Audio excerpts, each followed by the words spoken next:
Hello, and welcome back to the Awakening Philosophy podcast channel. My name is Jed. How are you going? So, we have been exploring, well, what it means to be human. What are the two fundamental activities we can engage in? Belief and understanding. How the saying of our age, everything is relative, allows belief to claim authority, to claim rulership, to claim knowledge, to claim expertise.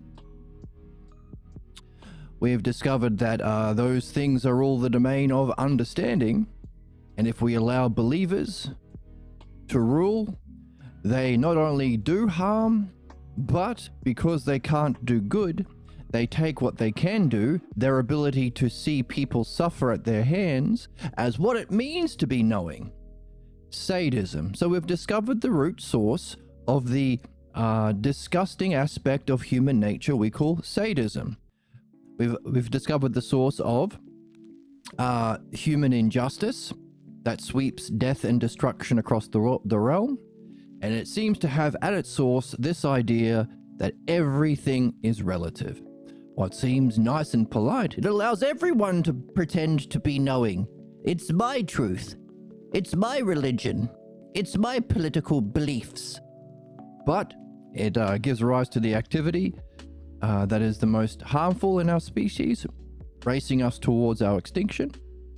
And it gives rise to the state of mind that's most disgusting within our soul, the delight of doing that harm. Whereas we've been learning the opposite, the other thing we can do, understanding. How do we understand? What's the root activity or principle behind understanding? Seems to be analogy and dialectic. And how do we use that to rule ourselves, our relationships, or our species? We've been learning about what we can discover from analogy itself. That is, it seems to be about rulership. That allows benefit within terms in a group. So we've been discovering what's involved.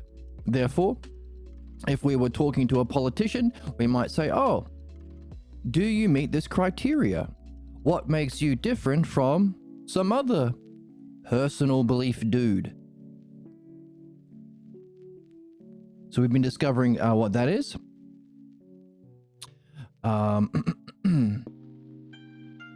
That is, rulership requires some knowledge of an ideal. Can you be a doctor without any image of what the ideal body is? Can you be a politician without any image of the universal ideal soul and the society to facilitate that development of the soul towards that ideal? Can you be a spiritual leader with beliefs?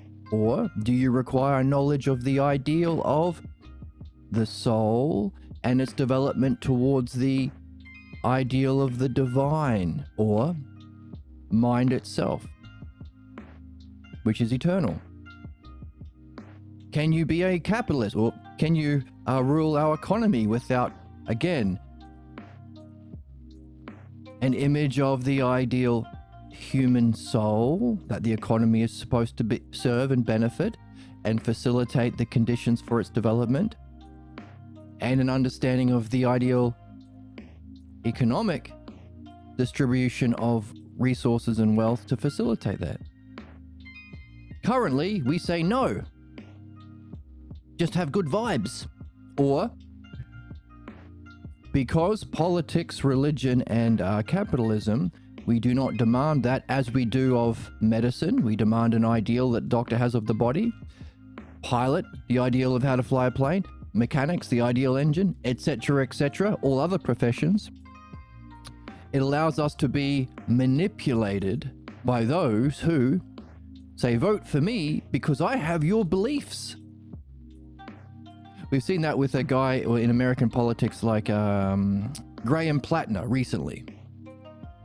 Tried to appeal to good people who want, we call them progressives nowadays, but people who seek understanding. And to use that understanding to benefit So those with a good heart and good head, those with understanding and rationality rather than belief, and want to help people, or empathy rather than sadism. He said all the things that will make them say, well, that's all the beliefs that I have. And then, turns out he was lying. Turns out he was a fucking Nazi. Convinced the good people.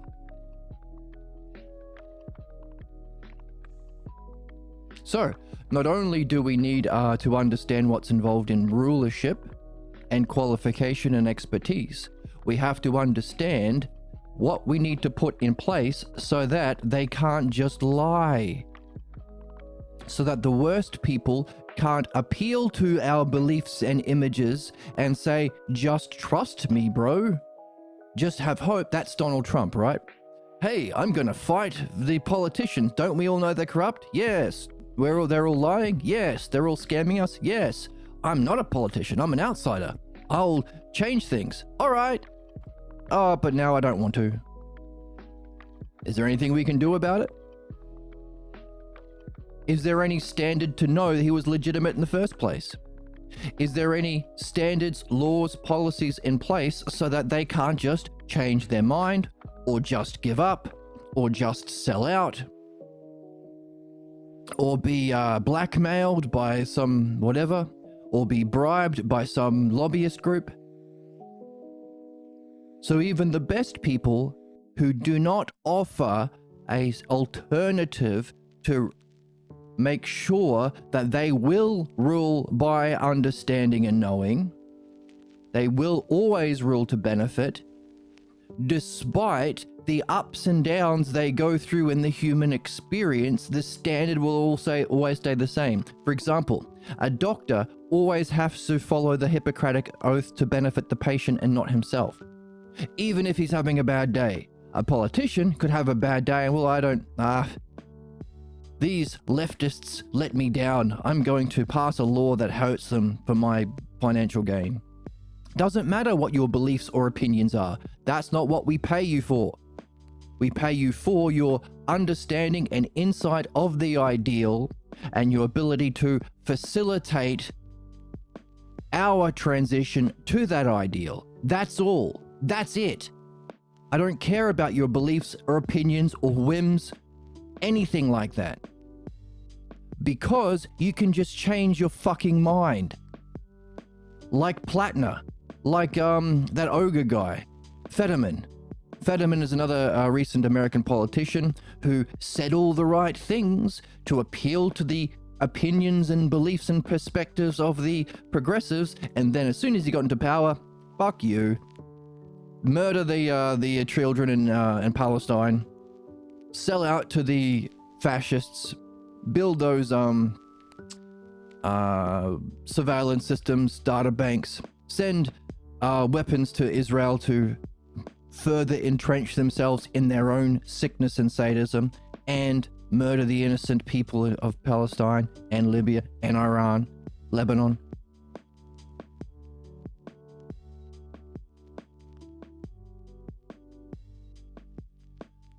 So, if we are talking to these people, we have to see that they recognize this illness of the political system. Why? They are supposed to have an understanding of the ideal political system based on understanding, not belief. That's it. Very simple. Two things, belief and understanding. One bad, one good. That's it. Have an understanding of the ideal of the good thing, understanding only, knowledge only, benefiting the subjects only, so that they can diagnose this current system of just believe me, bro, as bad. If you don't have that recognition, you're not qualified to be a politician, because this is the cause of this fascism we're in. So, if you don't have an image of the ideal, why are you running for that job? First of all. Second, knowing the ideal allows you to judge the difference from that ideal, as we've been learning. Analogy gives us the tools to understand this. The difference from that sameness to the ideal.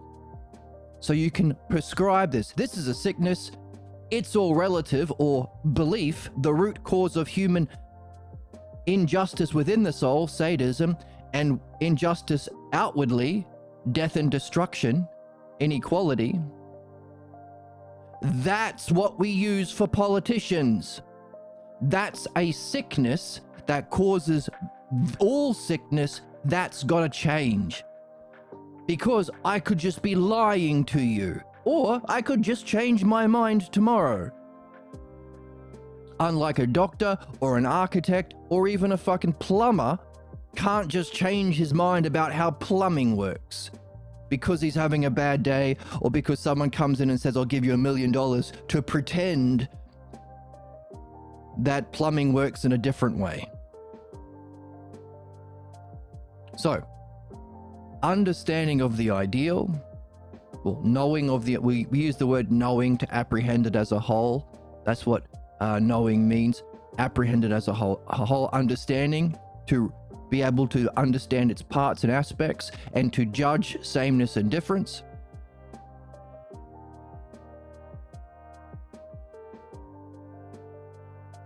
So, anyone asking for a vote or a job?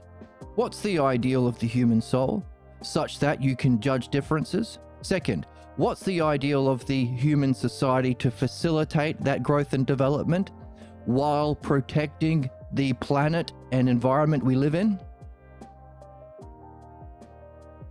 Including how we select for leaders so that you can't just change your mind once you're voted in. What's the ideal? Number 2, using that knowledge of the ideal soul and society, including how we select for leaders, not just vibes based, or saying the things you want to hear, as Trump did, as Plattner did, as Fetterman did.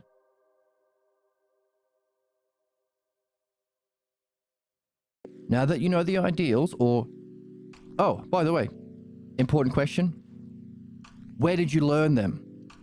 How did you come to know those ideals? Because shouldn't we as individuals ourselves be seeking to know the ideal of our own soul, and as members of a society be seeking to benefit our family, culture, race, society?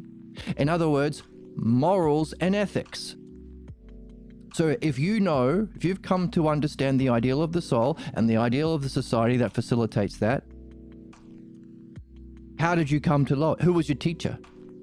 Diotima? Socrates? Parmenides? Pierre Grimes? Someone else?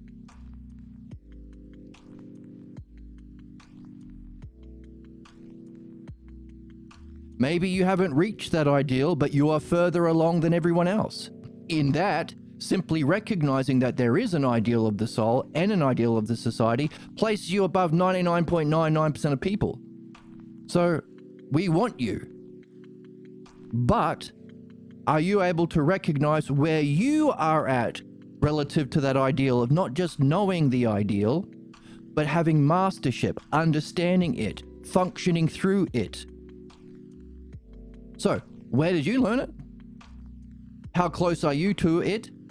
Both in knowing it and understanding it, that's wisdom, knowing the ideal with understanding, but also functioning through it. Have you helped others develop as a soul or create a more harmonious group? So where did you learn it? How close are you? Can you demonstrate that? And what's preventing you from throwing it all away? That's the second. That throwing it all away is the second kind of thing we ask. So, what's the ideal of soul and society? And how did you come to it? And how well are you? And how are you continuing to learn about that? You also have to continue to learn. What are you doing to continue to learn? Self-development. And development of your societal, of your profession. Second, can you use where you can use that knowing and understanding to diagnose where we are currently at? Different kinds of souls. The MAGA soul, where are they at? The liberal soul, where are they at? The capitalists, where are they at? The banking bros, the tech bros, where are they at? The progressives and good people, where are they at? And as a society, as a oneness or a collective? Can you judge our state of soul in society and give a diagnosis? That's your job. That's the job of a doctor. That's the job of a mechanic. That's the job of everyone. That's your job. That's the qualification. That's what puts you, that's what you have to demonstrate. You have to. You have to. That's the thing. That's the whole thing. Diagnosis. Next. Can you make a prescription? That is, a series of steps that people can go through to close the gap between their difference from the ideal and make them more same. Notice, sameness and difference. We've discovered that these are fundamental, basic, primary terms of all reality. Sameness and difference. That's the simplicity of this. It's just so simple. For there to be anything, there had to be some sort of one, we call the one self, as the first cause, but then has to give rise to many. For there to be experience, for there to be creation, in whatever dimension, including the physical.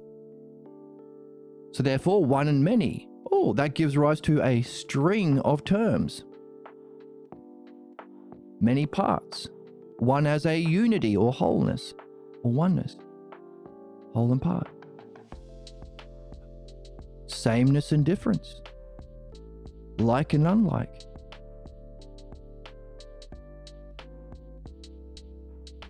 For there to be many, the many have to be, in some way, parts of a system of a whole. Those many parts have to themselves be different from each other as being different things, but also some sameness in that they're things. So in the simple act of first creation of anything, these primary ideas are already there. Sameness and difference. All we're doing is saying, what is that oneness of the ideal? Completely unified and harmonized. And how can we judge the many in terms of sameness and difference? So we're literally using the first two levels of ideas to understand what's necessary of ourselves ruling our soul and politicians ruling our society, equally so for spirituality or economics or any system. Relationships, same thing. So, can you diagnose? So, can you judge the ideal? Can you diagnose the difference? Can you set out a treatment plan from the difference to the sameness? And can you identify the steps? So once again, it's not just trust me, bro. Or if the vibes are good, then maybe we can believe our way there. Fuck believe. When you're building a house, the architect has to demonstrate steps and stages you can judge, and you have to judge them. If you haven't sufficiently set the base of the house at the allotted time, you can't continue to build the rest of the framework of the house on that unfinished base. You have a talk with the building crew and say, how come you didn't meet that deadline? We have to allocate more time or resources because the base of the house isn't finished properly. You have to judge. The same thing is, this is the dialectic, by the way. When we're exploring an idea, you have to answer the first question. Hey, whatever it is, you want to understand this? Okay, can we agree on this first point? Whatever it happens to be. First question. Like we're doing here. Hey, does a doctor need to know a healthy body? Yes or no? Well, the person may say, well, I'm not going to answer that question because you're going to answer this question and then ask this question and then this question and then this, and then it's going to come to this conclusion, and that conclusion is different from the conclusion that I'm agreeing with already. That's the thing. You have to answer questions step by step in the dialectic. Otherwise, you are just projecting your own conclusion there. You are only seeking to confirm the stupid beliefs and opinions you already hold. That's why you have to answer questions. You can't race ahead. Well, that means this, and then that means this. And wait, I don't like that conclusion. For example, we are talking about the system that is belief-based. And you could ask the question, okay, what we are doing now is understanding the Platonician. Am I a Platonician? No, a philosopher. True philosophy. That's important. We have to understand the difference between what the word philosophy, the way it's used today, which means love of beliefs and opinions, which is the opposite of philosophy, and what it really is, love of understanding. Philodianoia is the word that we use, love or understanding. So we can understand how to be healthy, how to solve problems at whatever level, individuals, relationships, groups, society, species, simply by understanding the difference between belief and understanding, which is also, ironically, the difference between academic philosophy, philodoxia, love of beliefs, and true philosophy, philodianoia, love of understanding.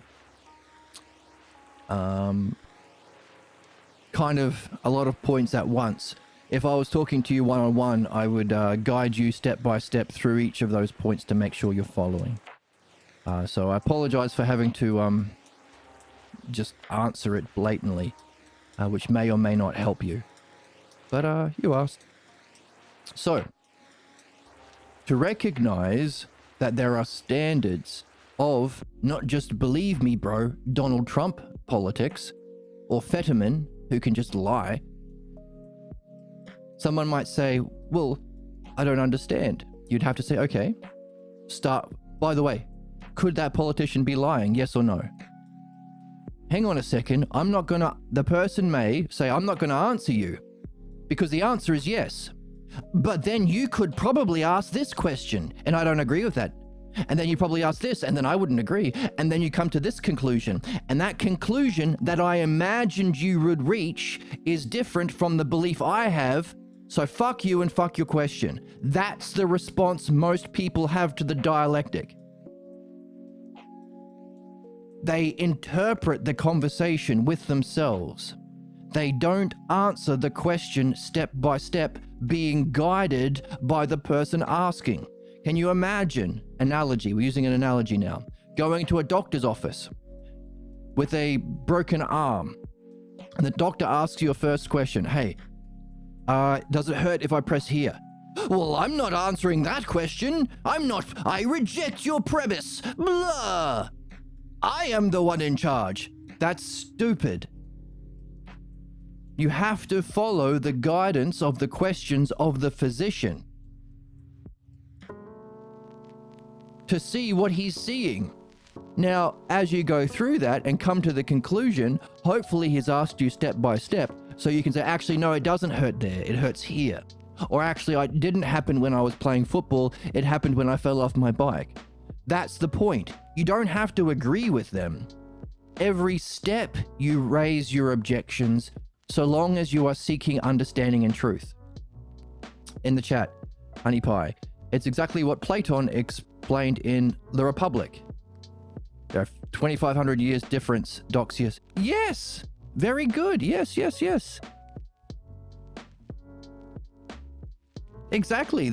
Yes. The term philodoxia, love of opinions, is exactly what Plato, or Platon, if you're fancy, said in The Republic. That's how 2,500 years ago, Socrates described the academic philosophers back then, and it is as true today as it is then. So we can wonder about what Socrates must see and know about the nature of reality and the nature of humanity, that he is saying things that are just as true then as they are today. What must his level of knowledge and expertise be? And if we are seeing that he can really see, maybe we should listen to and follow him, not insist we are right because I agree with my own bullshit. I'm a realist. I agree with all of my own opinions. We have to be open to learning from someone else. And Honey Pie says, all isn't relative. Here is an example. 1 and 1 is 2. Exactly. Right. And I'm going a step further and saying, yes, so as a mechanic, you can't say, well, to me, 1 and 1 is 4 today, because the car won't start. An architect can't say, well, 1 and 1 is 5 because I want to save money on lumber, because the house will collapse and kill people. Currently, we allow politicians, religious authorities, and capitalists to play this game, and the house is collapsing. People are dying every day because they can say, well, it's my belief that whites are the best. It's my opinion that immigration is the cause of problems, etc., etc. It's my belief that Palestinians are not the chosen religion. This is what we have to see. And also our soul. It's my belief that I'm not good enough. It's my opinion that I can't learn philosophy and reach a level of wisdom of Socrates, or even add and go beyond Socrates. That's not true. That's your beliefs. Why? Because we all get beliefs from childhood that limit our development of understanding to make us loyal members of the belief tribe of our house, of our society, of any religions that our society is in.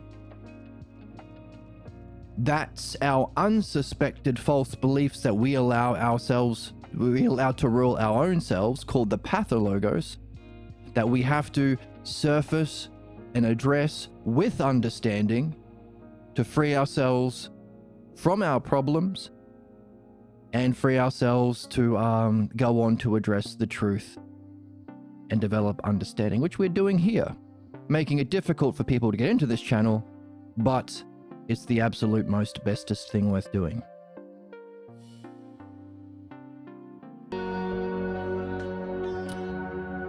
So we were talking about, I had to take a quick break, talking about what we have discovered by understanding that there is an activity of understanding called analogy, and understanding what is involved in the archetypal analogy, rulership. As a shepherd to his sheep, so too a king to his subjects. We're describing rulership, aren't we? As a mechanic to the engine, as a pilot to the plane, as a physician to the patient, as a shopkeeper to his customers. Same relationship, but not quite the same as the ideal. It'd be weird for a shopkeeper to say, "You've had your daily allotment of Mountain Dew Code Red. I will not sell you one more. You've had too much sugar today." We can keep going. A thief to a gang of thieves. Therefore, we can find a set of terms with all of these different terms, and we could even hierarchically arrange them in terms of what knowledge they have to be a ruler, and how much benefit they bestow to the subjects. A map is to a territory is an interesting one. Now the ruler might use to a terrain. A ruler might use a map to guide their journey. So maybe map might be one of the extended analogies. For example, a shepherd is to sheep, but we could extend the analogy and say a shepherd is to a sheep, is to his tent that he sleeps in, is to his sheepdog, is to his map that he carries to make sure he's taking the sheep to the right fields. So maybe a term within that extended analogy. Maybe, I don't know. Maybe map to terrain works. So, something to wonder about. These sorts of things that we can wonder about is the whole point. In wondering about them, we put ourselves in a certain state of mind that takes us away from our physical, everyday world of ups and downs and gossip and people, and wonders about these ideas themselves. That's the point. Not about getting it right or wrong, but having something to wonder about. A common warning in epistemology is saying the map is not the terrain. Right, and what we have been recognizing is a wisdom tradition is that which furnishes a map that we can follow in our development of our own mind or soul or self. What we've been learning recently is how analogy gives us an understanding of what that entails. That is, there has to be an ideal. There has to be a guide. You need a shepherd for the sheep. The guide has to have a knowledge of the ideal and have that map that includes all of the stages of deviation or difference from that ideal, and can use the knowledge of the map, read it as a whole, and understanding of its parts to, number one, this is where we are in our conversation as well. So we're using a politician as an example. Demonstrate the ideal of the soul that their job is to have rulership over, the health and development of the soul, and the ideal society that can facilitate that health and development of the soul in harmony with the care and nurturing of our environment. Right, you got it. Right, so map, tour guide, terrain, you could have those as terms within an analogy. So what analogy allows us to do is take the things that we can see and arrange them together, because ultimately, here's a word, ultimately there are two things in reality. There are things and there are relationships between things.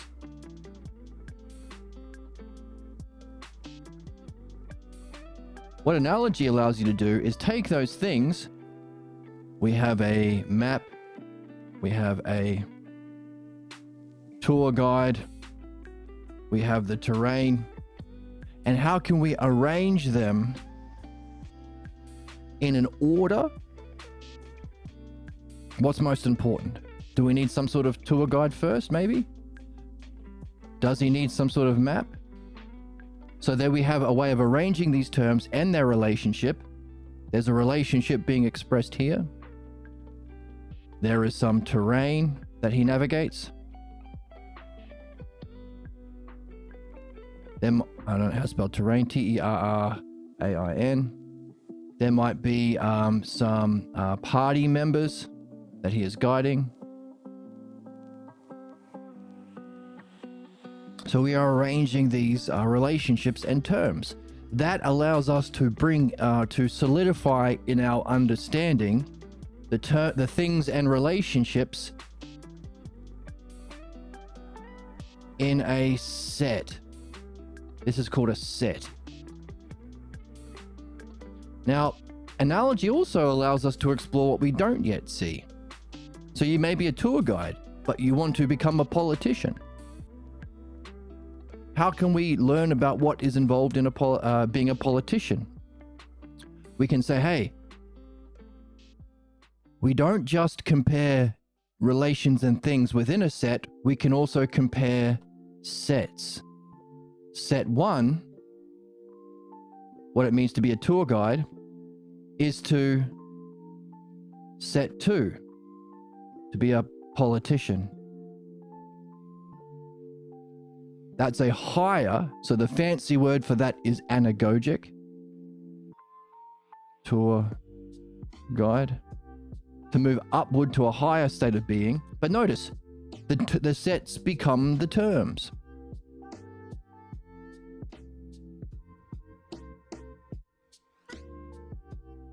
So if we can also recognize that we can hierarchically arrange the terms within that set, which allows us to find their order. So we could say a tour guide is to his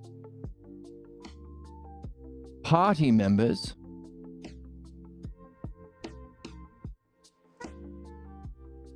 the most important rank. You need the tour guide first. You need someone to be ruling over.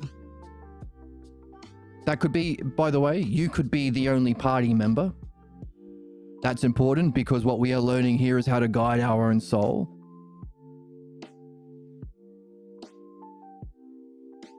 And if we find the most two important terms within the other set, politician, 1 and 2, just as a president is to the subjects, or we could even say a ruler, because you could be a prime minister or all sorts. King, ruler is to his subjects. Now, this is fantastic because it demonstrates the archetypal principle within all things. So all hierarchical sets of terms means there allows for stages of development when we apply it to things that can be perfected. Or like you can perfect music, you can perfect lots of different things. But this is the most simple way of exploring that. Why? Because there are two terms. A is to B, tour guide is to party members, as C is to D, ruler is to subjects. So not only can we solidify our understanding of what's required to be a tour guide, notice this isn't an opinion. Someone can say, well, it's my belief that a tour guide doesn't need a map or doesn't need members. Could be one member, could be just himself. But no, well, that's not true because that's an opinion, but opinions aren't about truth, understanding. And in terms of understanding, because you need two terms to make a comparison, A and B, but there are two things in reality, things and relationships. You need two relationships to compare relationships. So this is the archetype, or most fundamental or most simple way of understanding reality itself. For there to be experience, you need two things to rub up against each other. For there to be thought or comparison.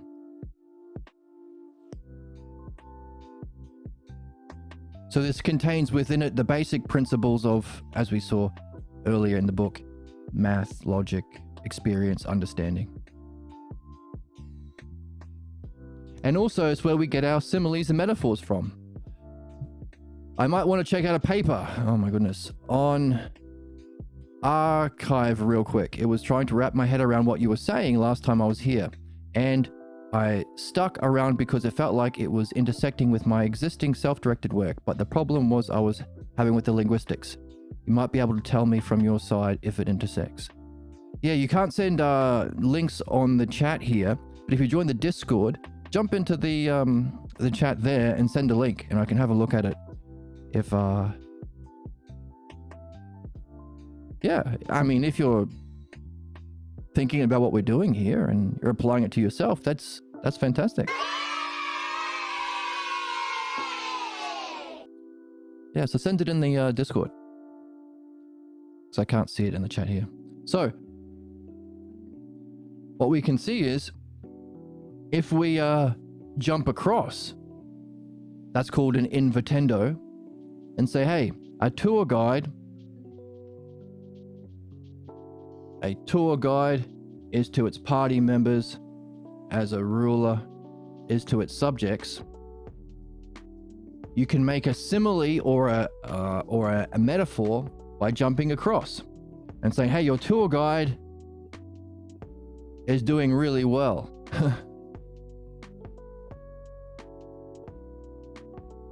Your tour guide is treating its party members like subjects.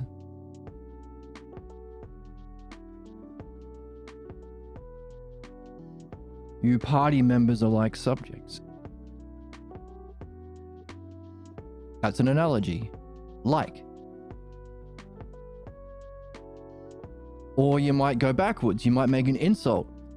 Because we can also hierarchically arrange sets. So we can have a set of sets.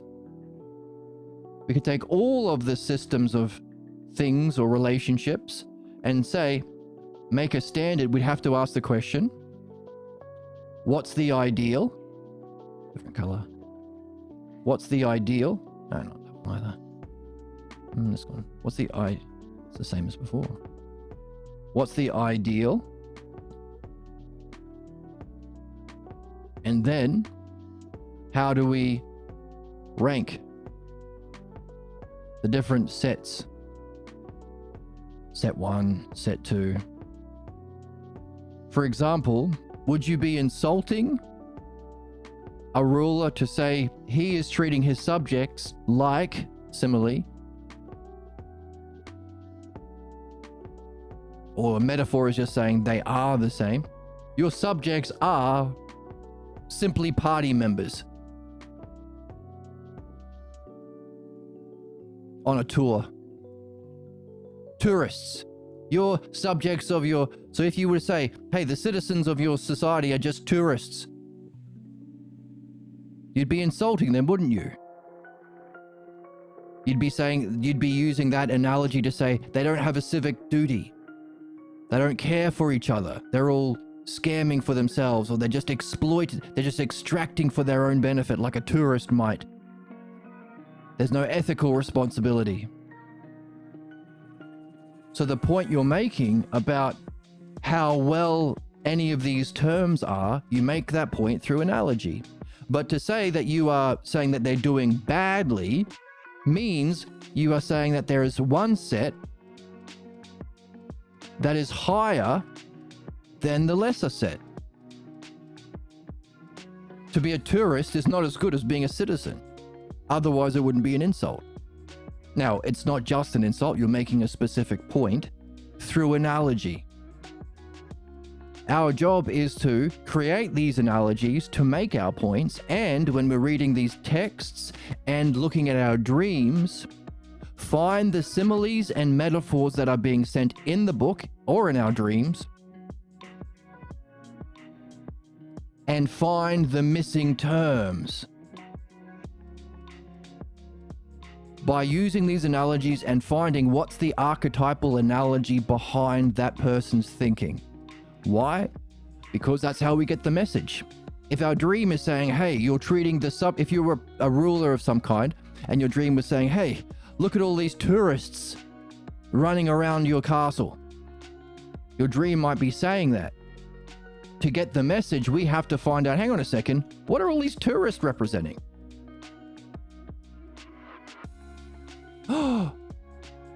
Now, if we have a philosopher, a true philosopher, a dialectician, they might ask them questions so that they can themselves discover the hidden meaning of the metaphor. Hang on a second. These tourists in my castle were also paying taxes. There's a clue. The dream is saying you're treating, those tourists are like subjects. They are a metaphor for the subjects that you are ruling, if the king was having this dream. Your job in dream analysis and reading these texts that we read, written by masters of the logos, they read on this channel, is to use the metaphors they give us in the story and find the whole analogy. So we can figure out the lesser, find all the pieces, but also figure out the greater point they're trying to make. Analogy tells us all this. And we went on to explore, hang on a second, what's the standard? If there are things and relations, and the things that can be arranged in this, what's called the extended analogy, because there's more than just two terms. You need at least two, that's the basic. But the extended analogy allows us to arrange things and their relationships within a set. But as we recognize there's a principle of reality, as above, so below, fundamental principle. So we're also discovering, for analogy to exist, this principle of reality has to exist. That's something interesting to discover about the world we're in.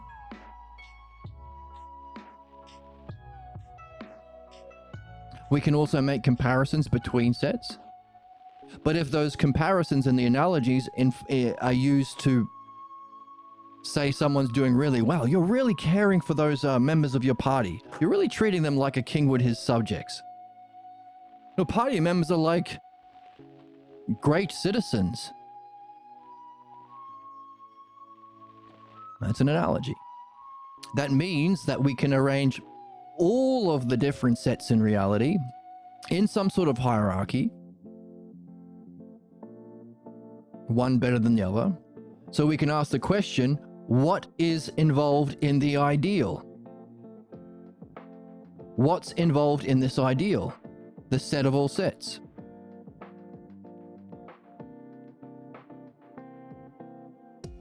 Which is to ask, what's involved in rulership? What are the necessary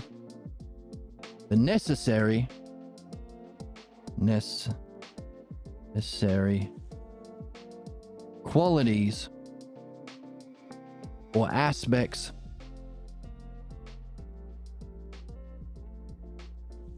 or qualifications for rulership? The very thing we do not ask of those that seek rulership without them. Those that say philodoxia. It's just my belief, bro. Trust me, bro. Nazi Elon Musk. Racist Donald Trump. Genocidal religious authorities. All the people that sweep death and destruction across the land, because one of those things absolutely necessary in leadership is benefiting the subjects only. Now, because we can make rankings of those sets, we could say, hang on a second, a shopkeeper is an example of a relationship which has a shopkeeper and a customer. But they wouldn't deny the third Mountain Dew of that person. Therefore, less on the ranking. What about a thief and a gang of thieves? What about a mafia boss and his goons? Not gooners. Gooner. No, goons. Gooners. No, goons. Goon. Thank you. Goon. Goon. No, goons. That's what I meant to say. Fuck. Benefiting subjects only would place you higher up in that hierarchy.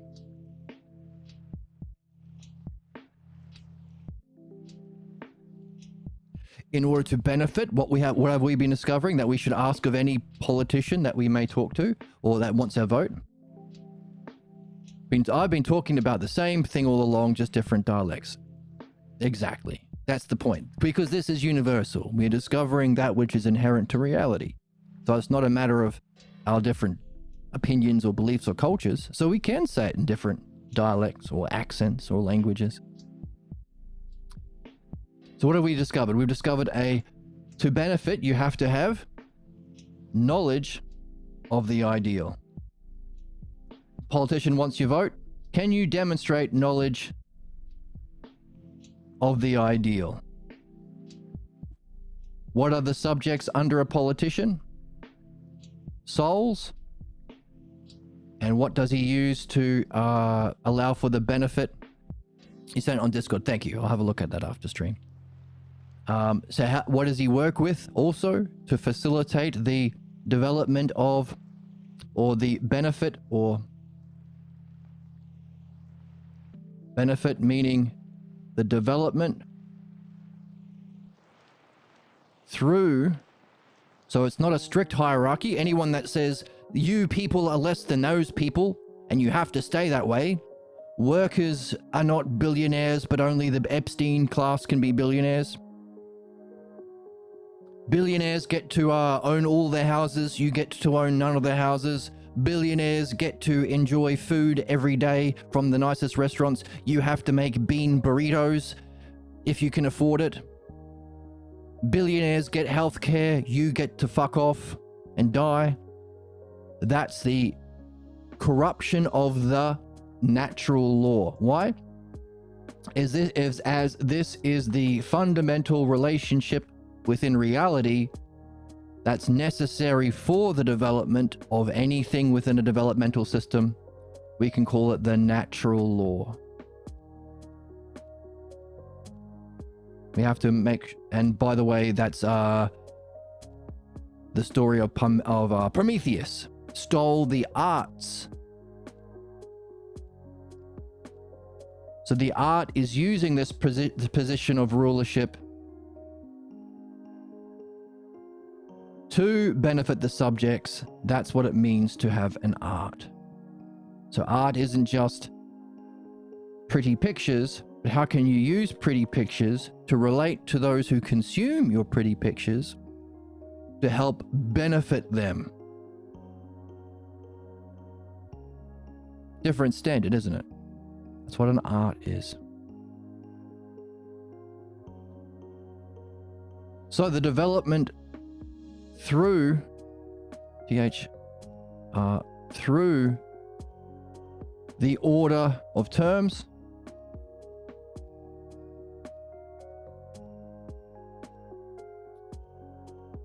that ordering of terms we saw was based on sameness.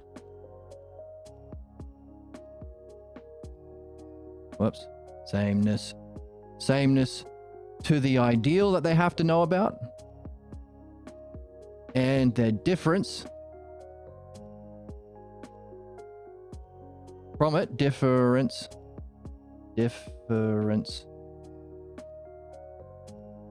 from the ideal. That development through those things we call perfection. So that is perfection. So we can see if there is a perfection of anything in reality, there has to be an art in reality to facilitate that perfection. Therefore, if human beings can undergo a perfection or development, there would be an art of human beings. What's that called? What's the art of human beings? What's the art of all arts for all human beings that we're all here to learn as our purpose? To allow our personal development, spiritual development, relationships development, activities and hobbies development, soul development.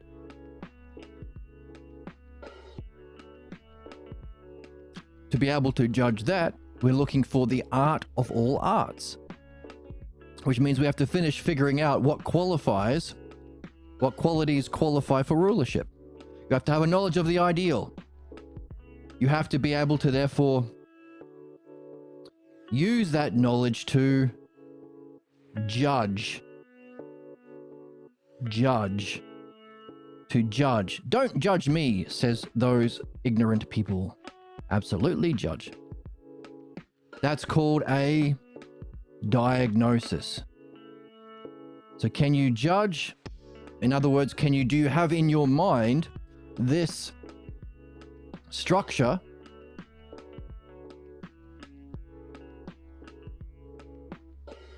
the ideal and its set of terms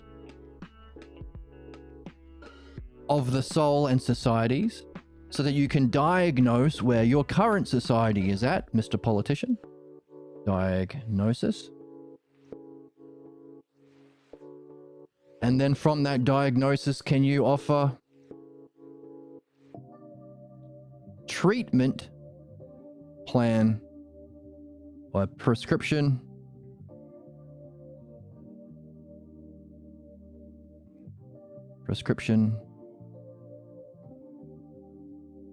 or activities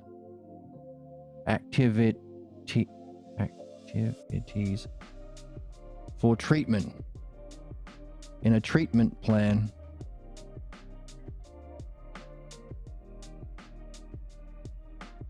which will involve steps or stages that can be judged.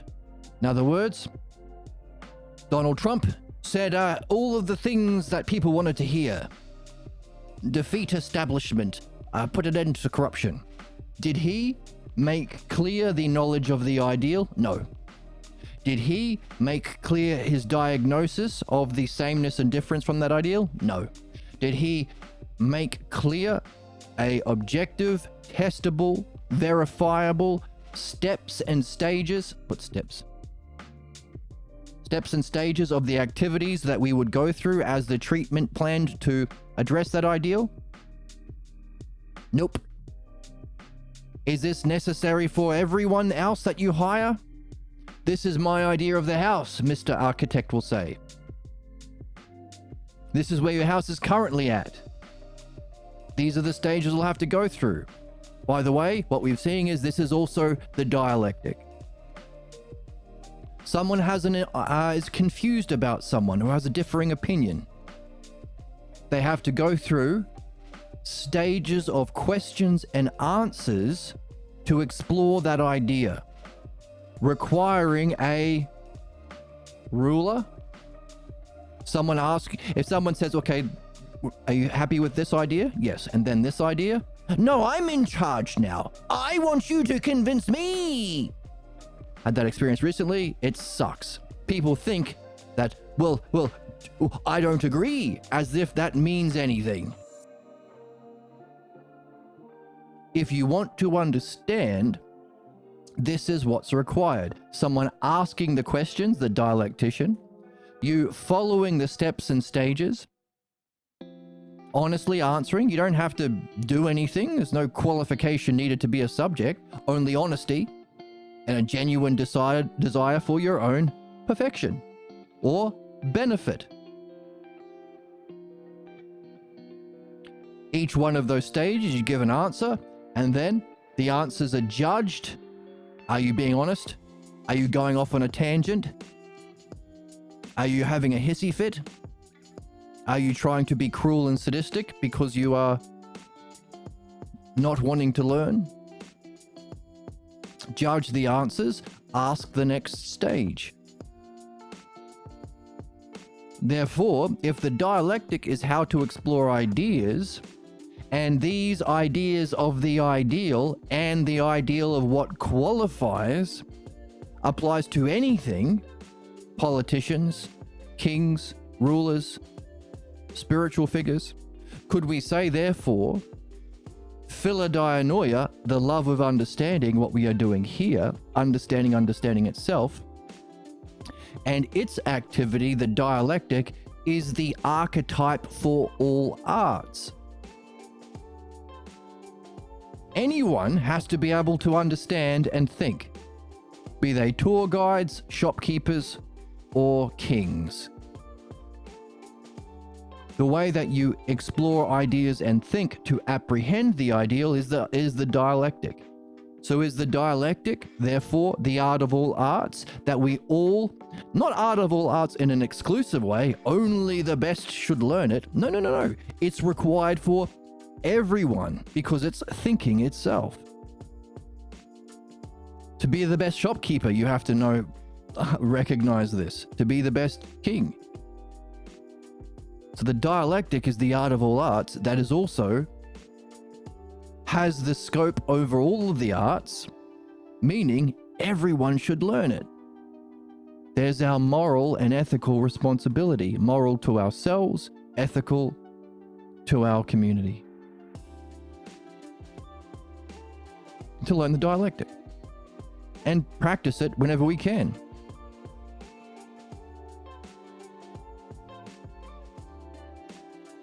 But that's not enough.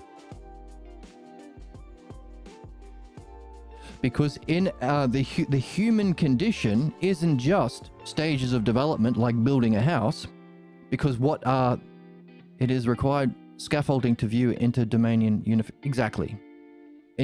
unification. Exactly, all domains. But here's the thing.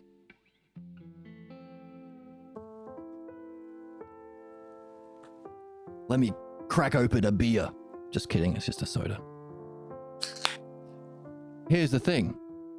When you are an architect with the knowledge of the ideal and the stages of activity that you judge along with, I guess, the owner. Hey, this isn't finished. What are you guys doing? Get back to work. The wood and the concrete don't fight back. The human condition is this art of dialectic is an art that addresses the truth. So all of these elements are to do with the truth of the ideal, the truth and the force of the ideal. Our force that seeks the truth within ourself is called love. We desire it. Well, love is a desire of unification with the beautiful.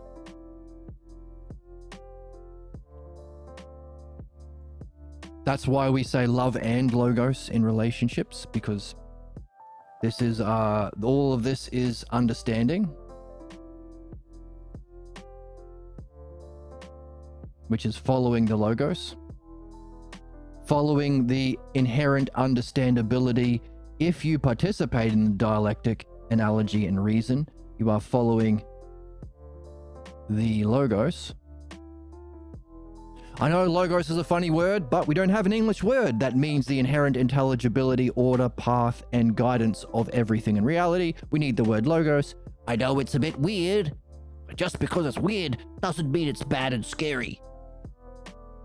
Need the word. That's its definition. Just gave it to you.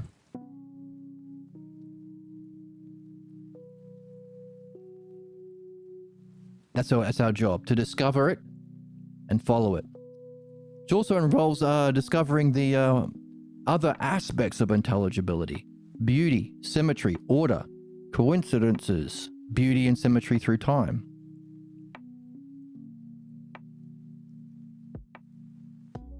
Anyway, so to be a human being, there's also the dialectic, following the logos.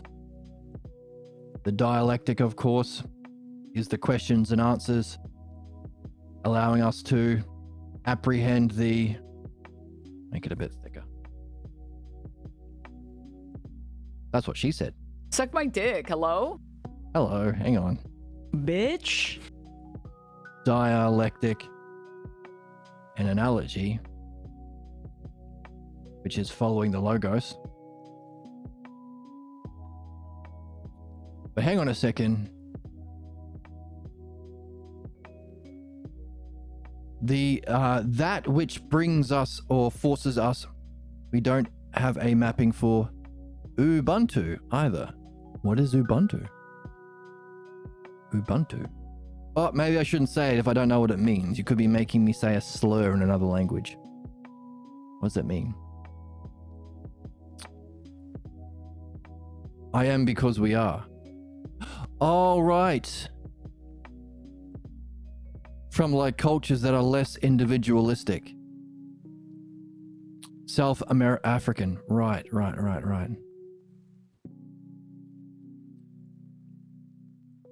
So what is false for humans is a distorted analogy and image of truth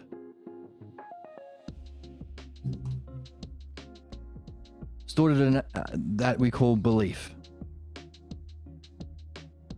So the root cause of human problems, belief, is the nature of the false.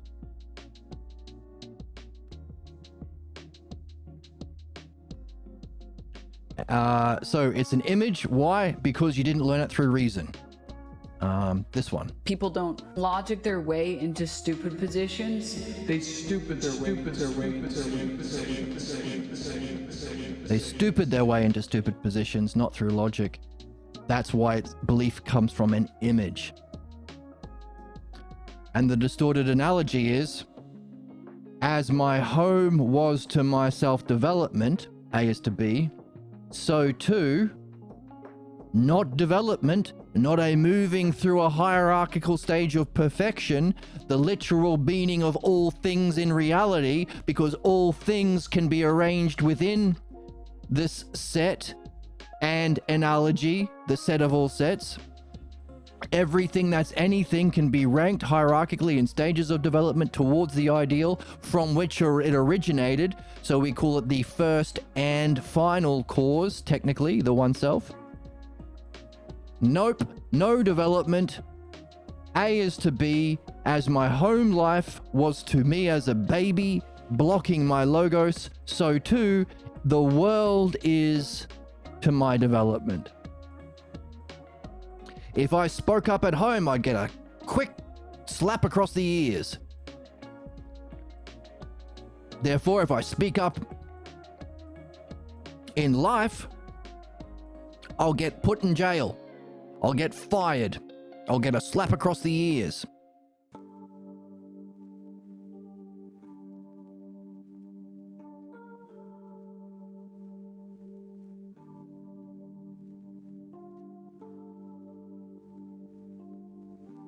As the tyranny of believers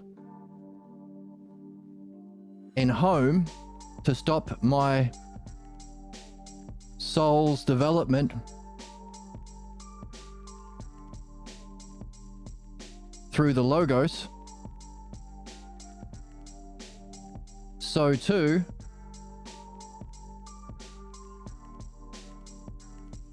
the tyranny of the world as an adult is to my soul's development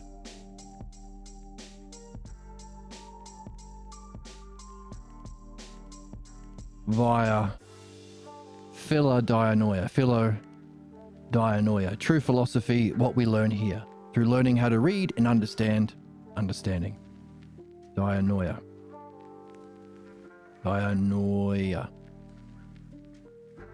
That defines our blocks or problems. Therefore, the root analogy, the root of all reason and logic, mathematics, thought, and metaphysics, analogy, with its most simplest terms, A is to B is C is to D. Now, of course, there's an even more simpler one when we talk about passing on or our ideal functioning. A is to B is B is to C. The mean analogy, but put that aside for now. It can also be used to understand all human problems. So here we have a mathematical representation of all human problems. The stagnant analogy. No development.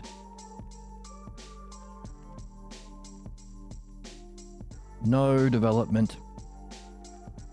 This is the role of debate. So people who don't want to answer questions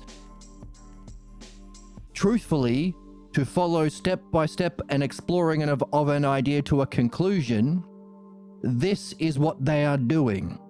There's no development. They are just confirming their false beliefs that they began with.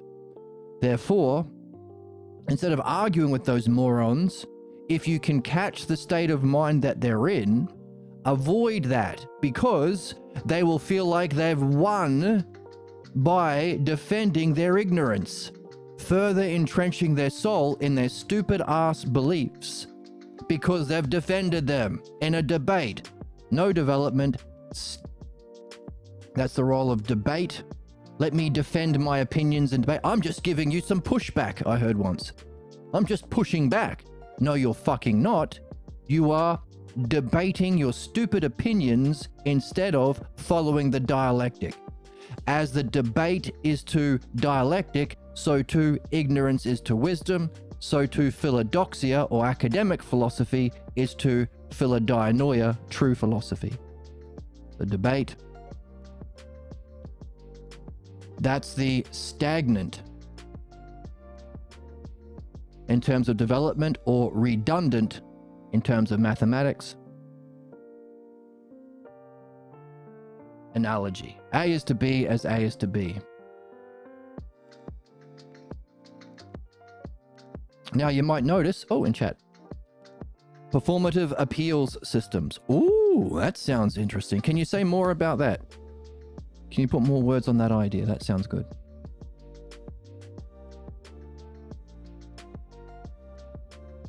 So there's our problem. But didn't we say that there's more to just people than our unjust actions?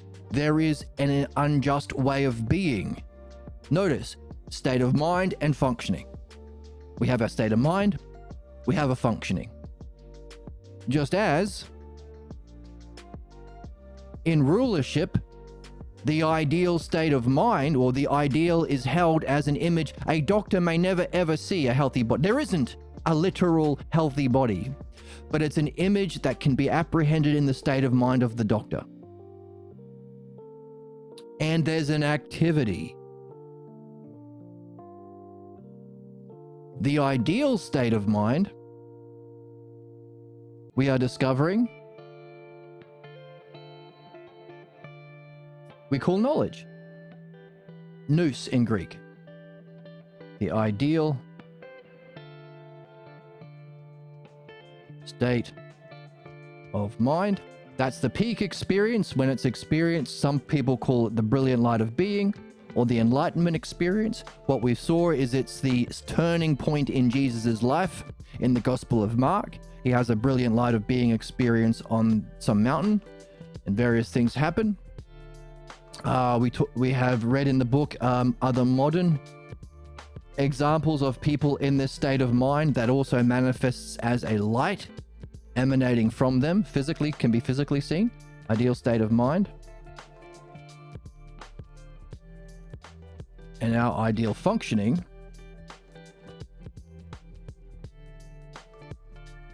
we call knowing, in English with a capital K, knowledge, or nous in the Greek, mind knowing itself. Ideal functioning, understanding with a capital U, because we're talking about understanding itself, not understanding a specific thing, which is dianoia. The two together is the Greek word Sophia, or wisdom.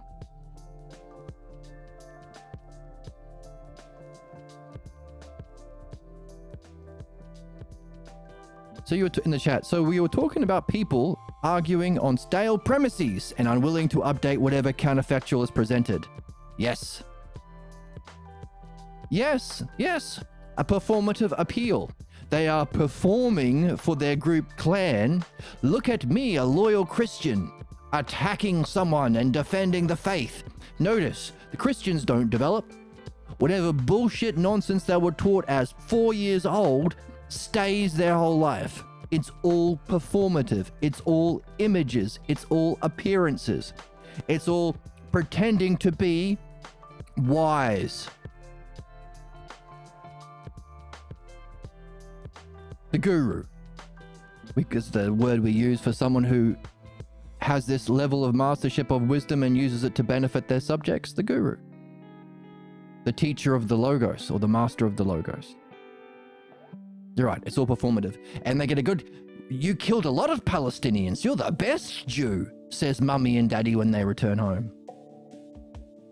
You really showed that philosopher what's what by arguing with him and showing you're a loyal member of our little clan of haters or trolls, or whatever it happens to be. Which is why I take issue, says the chatter, with what so-called corruption perception index maintained by German NGO. Ooh. Corruption perception index. Say more about that. We didn't banish the brown envelope, we only taught it to wear a lanyard. Oh, I'm not familiar with these analogies. Brown envelope is something about Nazis, and they wear a lanyard now because now they're called MAGA politicians. Corruption. Right. And that's important. Like, we see these people wear their fancy wigs or their business suit or whatever. They're just dressing up their ignorance to cosplay the knower. As academic philosophers, cosplay this.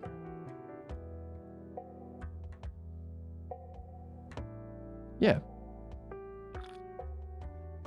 As the Oracle tells us, You're not going to magically force someone to want to get better. You have to come to that conclusion yourself. You have to want to get better. okay, that's also true, but I meant this one. That's stupid. People don't logic their way into stupid positions. They stupid their way into stupid positions. They stupid their way. And the appealing to shapes and colors, lanyards, business suits, fancy crowns is a way of appealing to the shapes and colors of belief or image thinking. Things get filtered through so many layers now that everything becomes smelling rosy. That's how we end up with manufactured consent. Right. That's why this channel is so popular. We're doing the opposite. And we're understanding that doing the opposite involves not only understanding the truth, but as we have a soul that seeks the truth, what's false isn't evil. It's not a desire to do bad.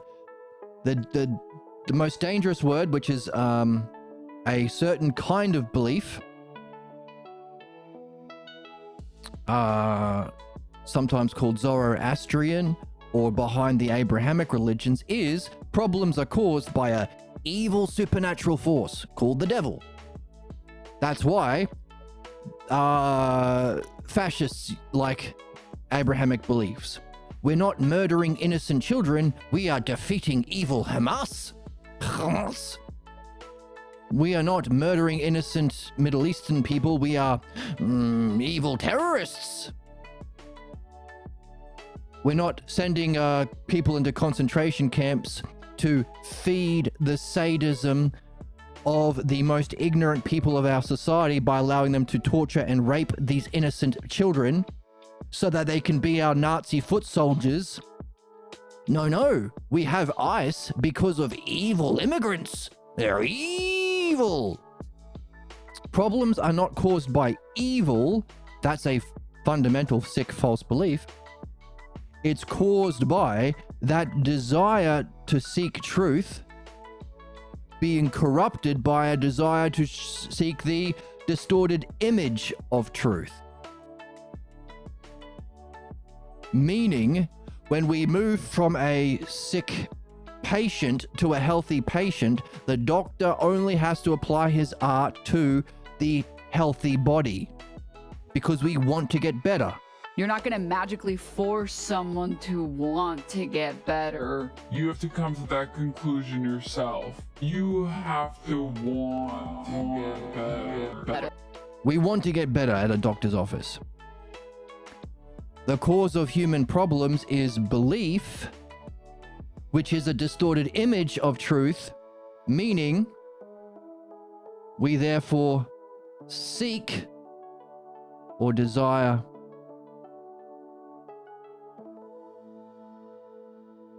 the false image of truth and all of the other aspects of truth, beauty, justice, all of the... So we can know the ideal of truth, but we can also understand its parts. We call those the aspects because they're not individual parts. You can't be beautiful without also being harmonious, but they're still different. The aspects that we understand: beauty, beauty, harmony, justice, etc. Knowing, justice, etc. We seek. Meaning, what the doctor doesn't have to deal with, or the architect doesn't have to deal with in building the ideal house, is a separate force seeking to destroy the house. behind in chat. Agreed. That's how you know this is a smart chatter. We have only the smartest chatters. You have the most beautiful breasts and Yes. the Juiciest ass. I am inferring through a hypothesis. You have the most beautiful breasts and the juiciest ass. How can I infer that?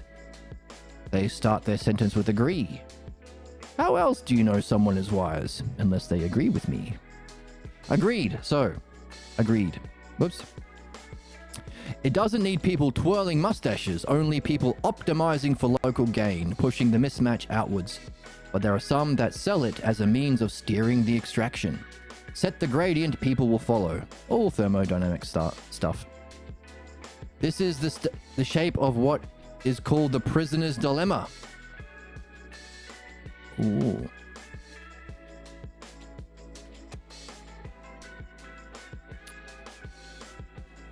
Right, so it's not evil.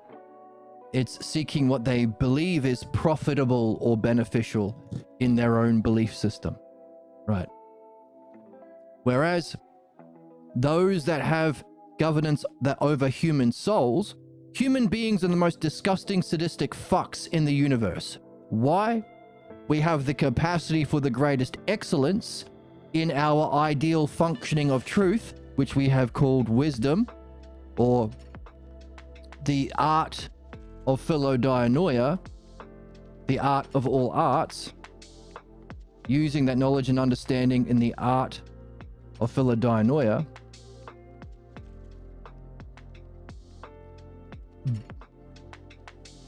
the art of philodianoia, but equally so, that is a double-edged sword, dianoia, because the distorted image of that, especially gained in childhood, we can also seek which with equal fervency, making us loyal to what's false.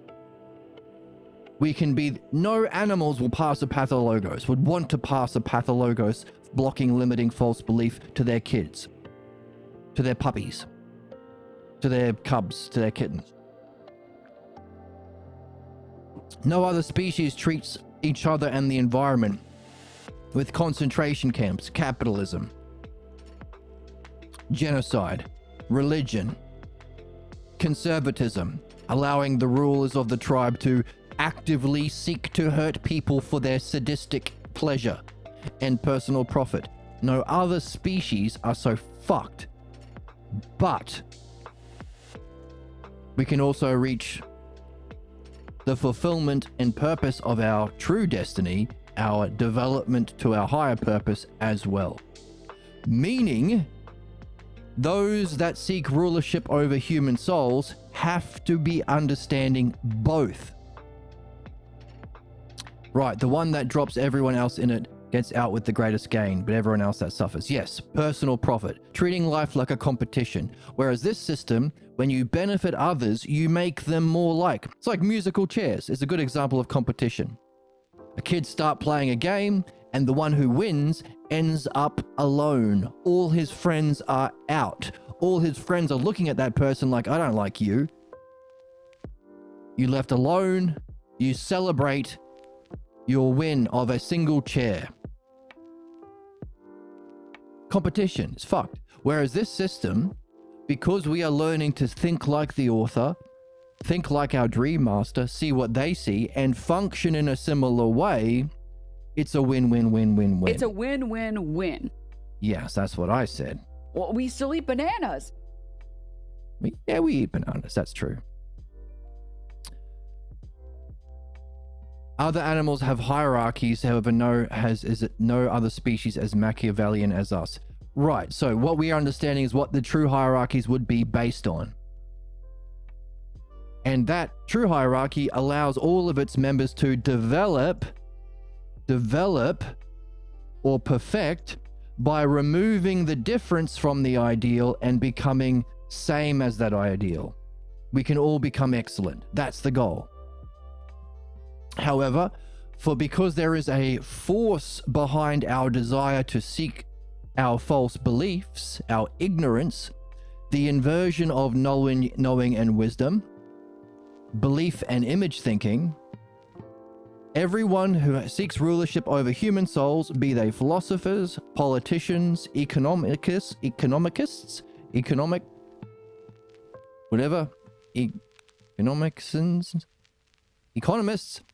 or spiritual figures, has to also apply this following of the Logos dialectic analogy to the false as well. Because that sameness and difference, that difference has a counterforce. So in other words, as we talk to these politicians, we have to have all of those things available, but also understand, be able to have same principle, same ideas, but to the negative. What color? A knowledge of the ideal, but it's not ideal, is it? So instead of, because it's not good, the principle of if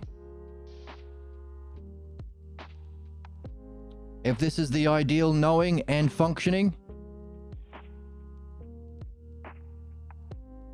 that's of the understanding of mind. So nous, mind, understanding, logos. The mind logos. The logos, or the inherent intelligibility within mind being reality itself. So can you have a knowledge or the ideal principle, understand the principle of the pathologos, which means our sick reasoning, or what we've just defined, mistaking through belief the ideal. Belief. Can you have knowledge of that? Can you, therefore, hierarchically arrange the terms within the set? There's our knowledge. Can you have understanding of the parts or terms or aspects, and hierarchically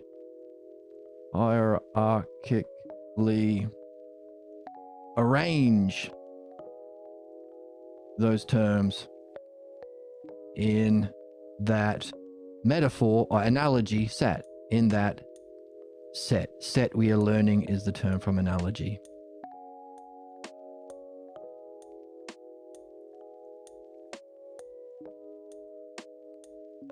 Which is, of course, to do with sameness and difference to that principle or ideal principle. Hey, Mr. Politician. Pathologos is the root pathology. Yes, it's the root behind, it's the name given for the fundamental root cause of all human problems. Now we study this, so this thing that we are expecting all leaders of souls to have knowledge and understanding of, we learn in the Orange Sutra. It's called Philosophical Midwifery, a new paradigm for understanding human problems, written by Dr. Pierre Grimes, the author of this book we've been reading. That's it. That's what it's called. I haven't been able to find a PDF of it online. If you come across a PDF, send me a link in the Discord. So we've read the first 4 or 5 chapters on the stream, and the playlist is on YouTube. But it's just scans, and I was looking at it the other day, and as I get towards the middle of the book, like the pages are all warped. So half of it's like bright from the scanner and half of it's dark. So if I could find a PDF that does it properly, that'd be good. To some extent, the need to pathologize is a pathology. Right, so this is understanding the root cause of all human problems and illness through Well, Socrates called it philosophical midwifery after his mum, who was a midwife of babies. Modern psychology is a relatively new subject. They don't have the knowledge of the ideal and the understanding and principles of its terms and parts. It doesn't have an art. Modern psychology borrows from the medical art. So anything wrong with you is a physical problem. It's garbage. Your brain chemistry. Its treatment is to diagnose you in the medical model. You've got ADHD, you've got this disease, you've got this illness. It's what's the next stage?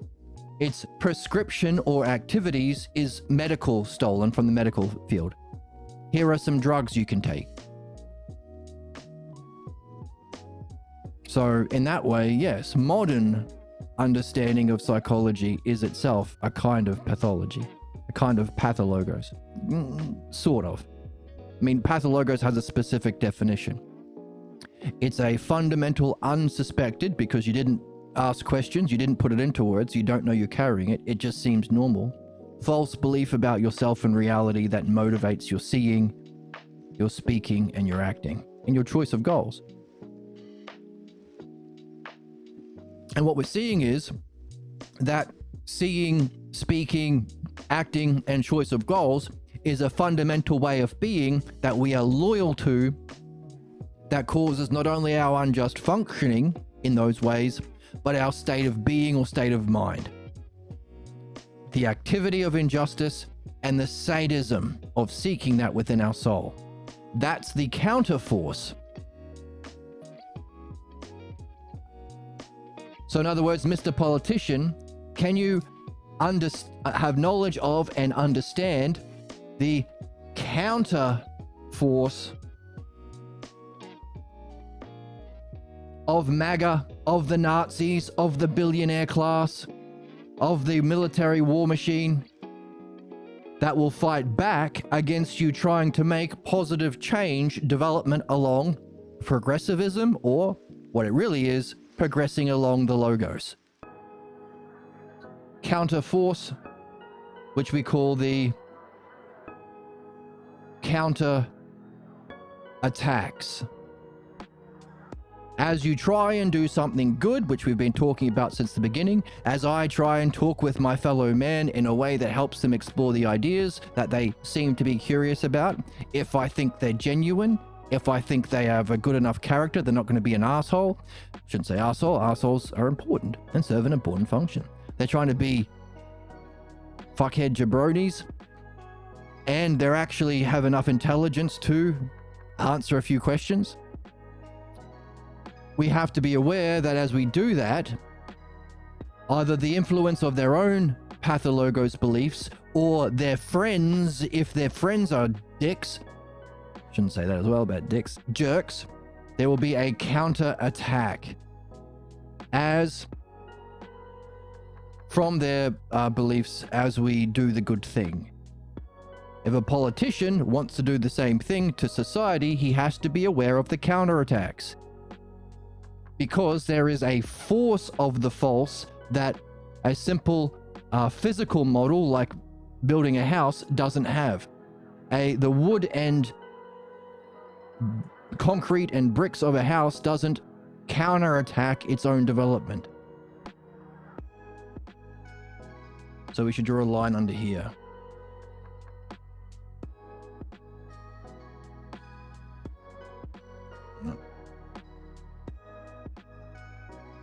Sounds about right, yes. Yeah, I've been spending a lot of time deconstructing psychology. That's the book. That's where it's at.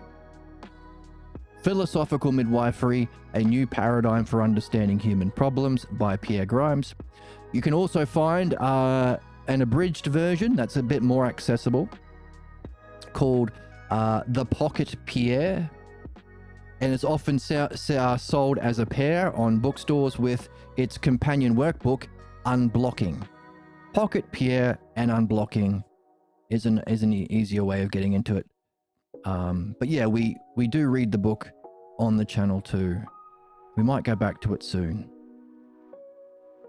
In chat, I was speaking with some South African psychology students the other day, hence the Ubuntu remark earlier. This is much the reason they feel unable to adapt to Western psychology wholesale. They recognize it's context dependent instead of the Rockefeller-esque capitalist health model. Yes, absolutely.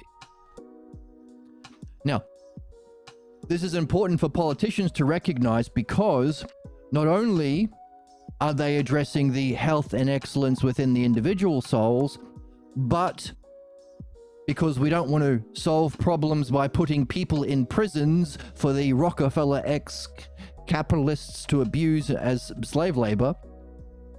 In other words, every individual person matters, but also we want to address the conditions. So the modern psychological model is, you're depressed about spending your whole life as a slave to some petty tyrant at a business, and all your life energy is going to scamming people to extract profit for your boss, who's an asshole, who's a jabroni.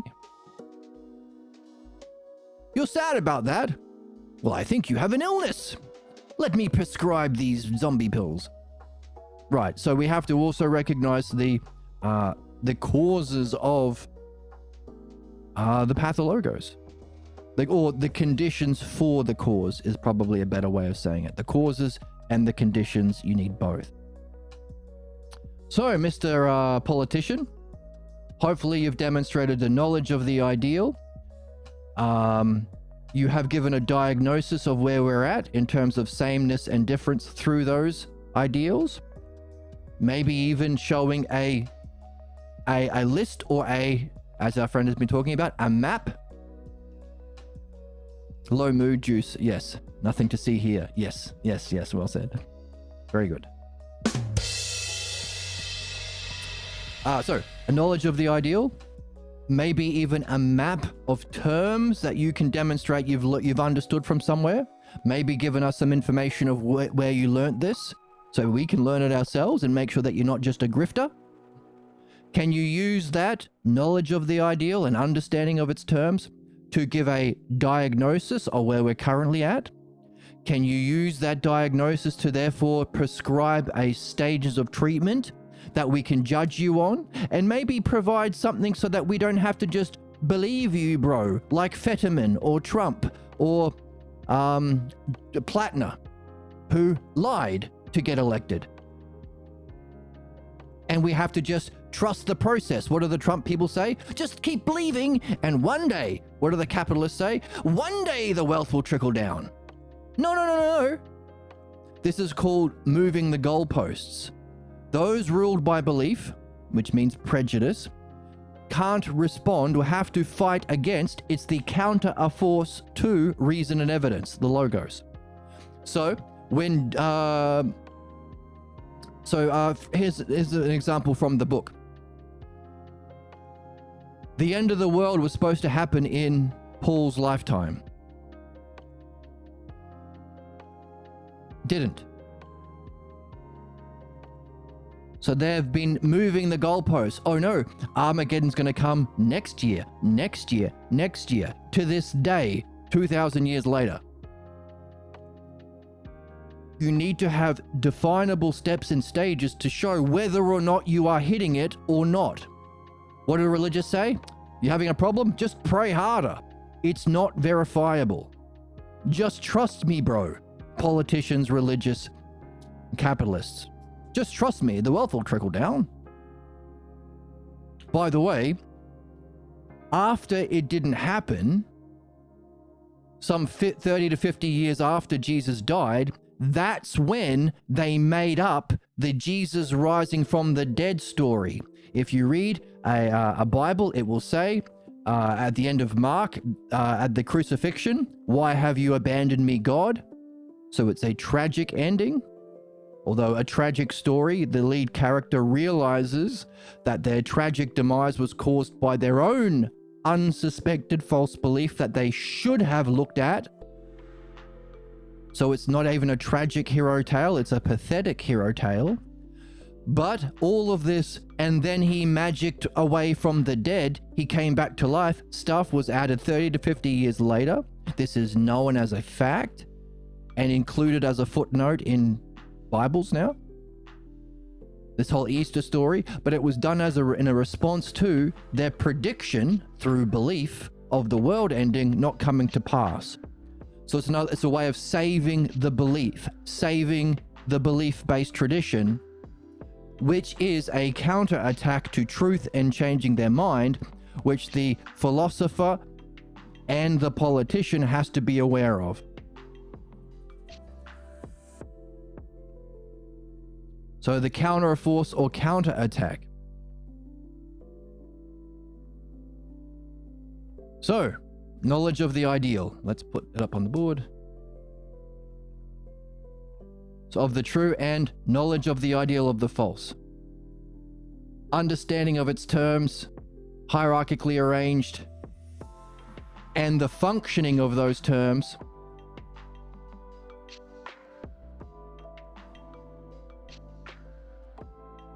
The diagnosis. Whoops, we've had too thick. You literally are dumber than children. Yes, you're so thick you're dumber than children. I'm not an idiot. That's what keeps you in the Matrix. In the Matrix. That's what keeps you in the Matrix. Look here, toots.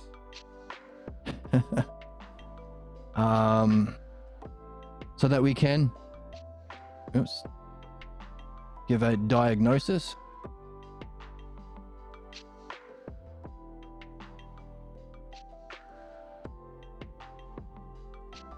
And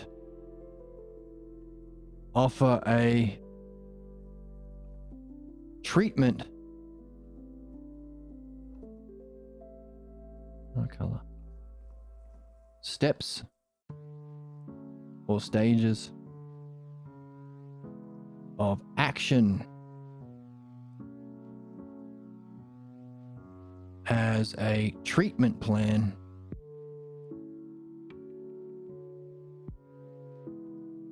to remedy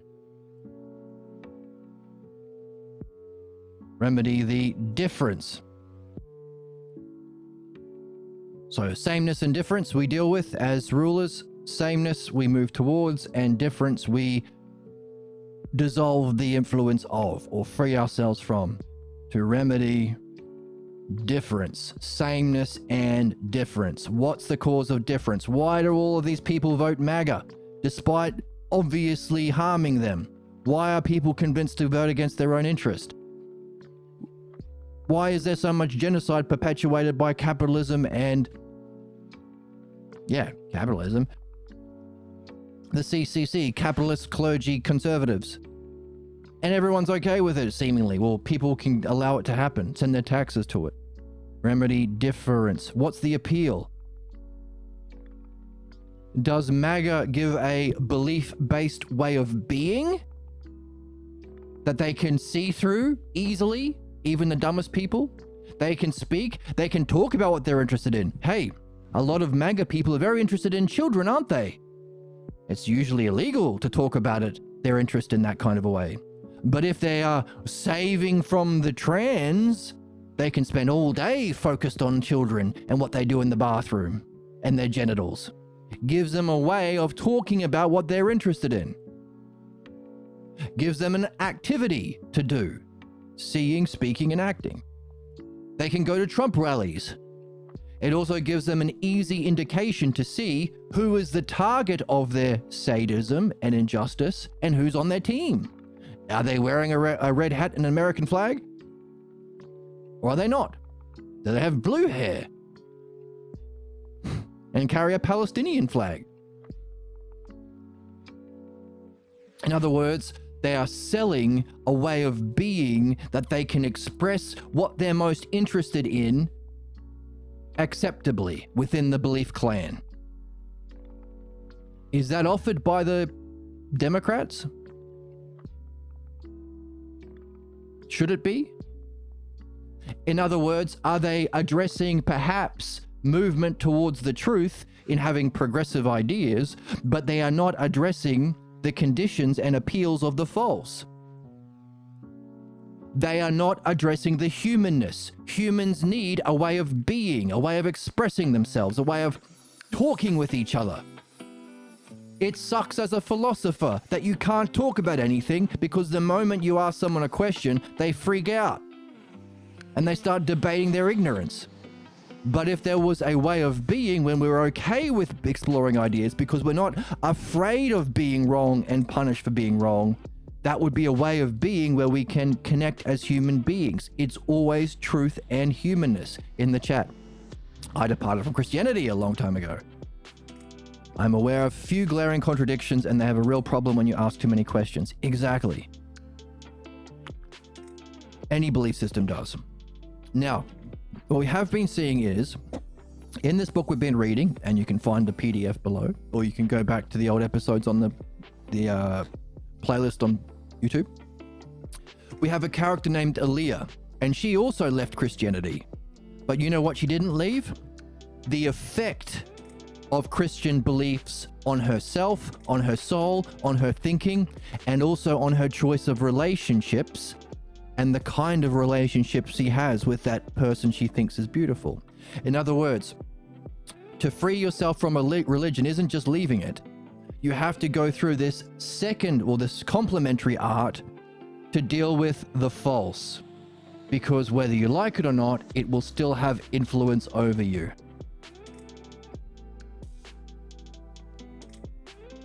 That's important. So we talk, like I was using, we talked about understanding through analogy. The Enlightenment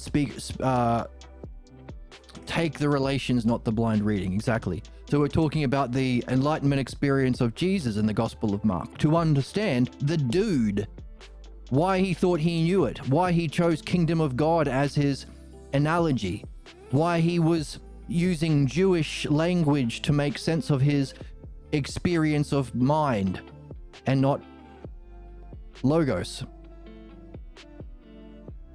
Why he spoke in parables and not analogies.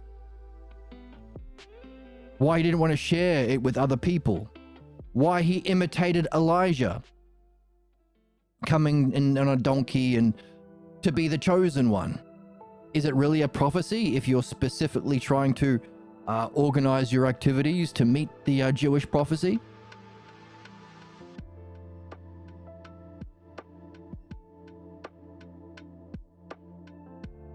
See, parables, we understand, parables are explained in the book. It's when you don't give the meaning. Worth reading. Lest.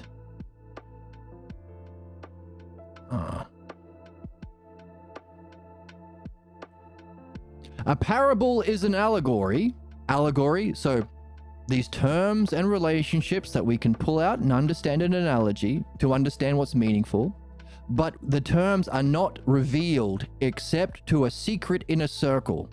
For when the inner circle, the parable then becomes an analogy, an allegory that they can use to learn from. When Jesus tells his disciples why he uses parables in his teaching ministry, he explains. And Jesus had a unique voice back then. It was a long time ago, and they spoke differently a little bit back then. And he said this: "To you has been given the secret of the kingdom of God. But for those outside, everything is in parables, lest they should turn again and be forgiven."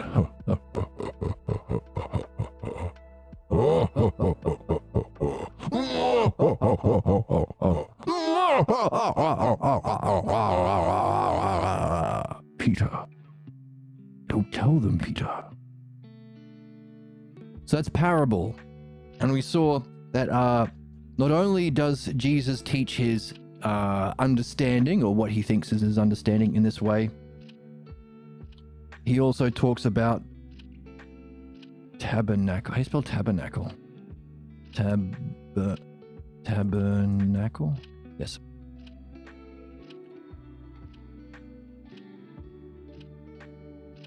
We saw in the book.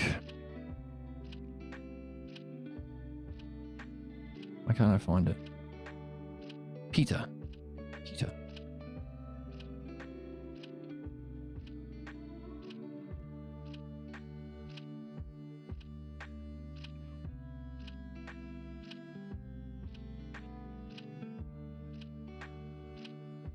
What?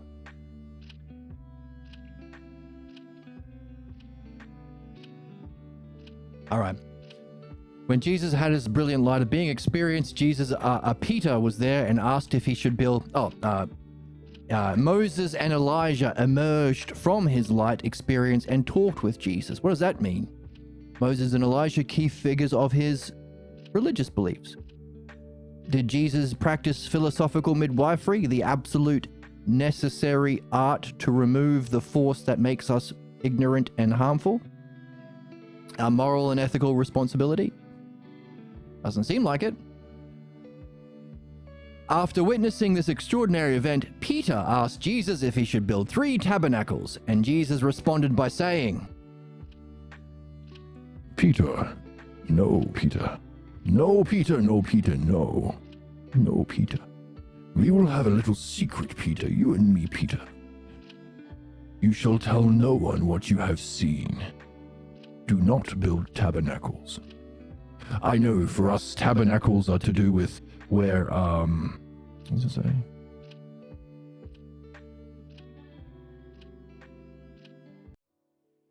God's presence is carried through and carried by the tabernacle, but no, Peter.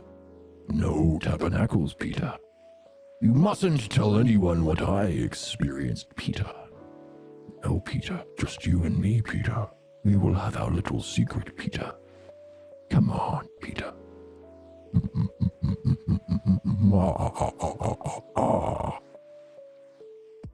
So that's a direct translation and exactly how Jesus sounded.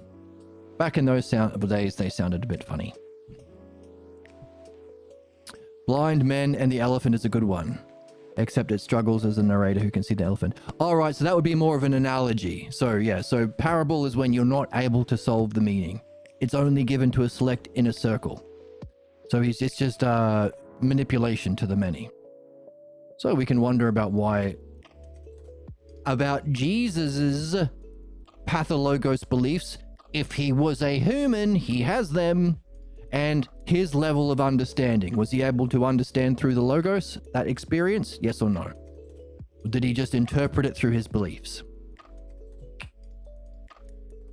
We might not be Christians, but we're still influenced by them as by the Abrahamic religions to some degree. And understanding will help free us from that influence. So, the same standards of mastery to the truth. Can you apply it to the false? Can you understand the ideal? Why is MAGA MAGA? What's the appeal? Is MAGA different from the finance bros?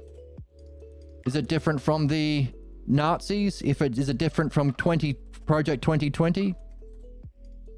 Can we rank hierarchically all of the differences to the ideal in a set? Right, in a set of terms we call beliefs. Can we understand how there is a counterattack because it's the source of problems? Can you therefore make a diagnosis? That should be thicker. That's what she said. It's just getting hornier as it keeps going on. Oh my goodness, Emma. I'm just thinking about being hot. Oh, Emma. Why do you need 50 bananas? So many bananas. So many bananas is 50. That is true. When you think about it, that is a lot of bananas. Just like use your brain for a second. Yes, I use my brain. And 50 is so many bananas. That's true. I'm Benny Dorito. I'm cool. I'm a cool guy. No, I don't think he's Benny Dorito. So diagnosis. So we've got the ideal.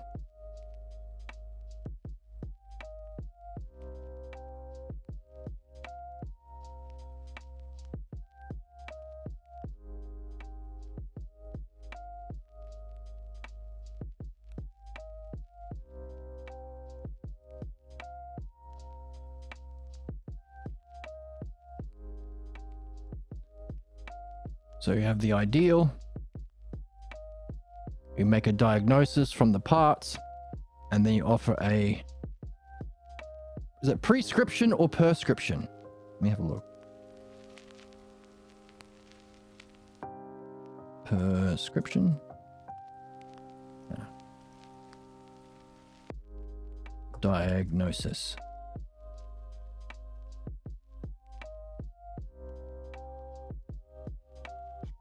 What do we call it? What do we call the treatment plan?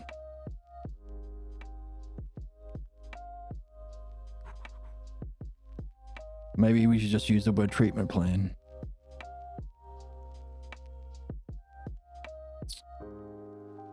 The physician can recommend exercises, medicine, diet, and even suggest changes in the lifestyle.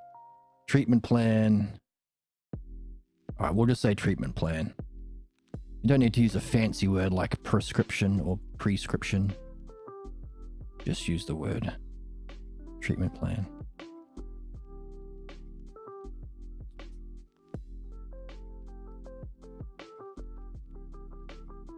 Where's my pen? Treatment plan.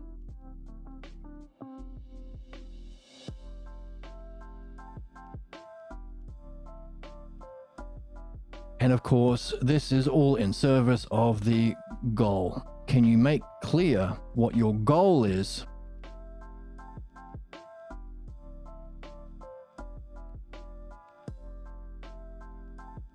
At the end,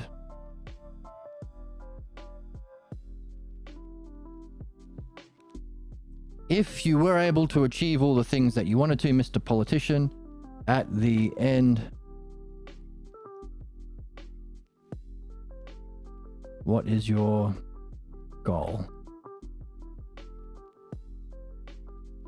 Notice 4 stages. Sounds like the dialectic, maybe? I don't know. Does this fit in the 4 categories of the dialectic? The ideal, is it a definition of the ideal? When we make a diagnosis, is it how we are demonstrating ourselves according to that ideal? Is the divisions that we go through the treatment plan? Is the conclusion the result of that treatment plan? Have we therefore, what have we been learning? If the activity of understanding is the dialectic and analogy, we need to understand and explore ideas and the text through it. The text has been allowing us to discover what's needed for rulership, mastership, qualification, and we've just applied the dialectic to what's needed. But also, hang on a second, the dialectic also has 2 categories. What if the thing is, and what if it isn't? When we explore beauty, what if beauty exists? And what if we live in a universe where beauty doesn't exist?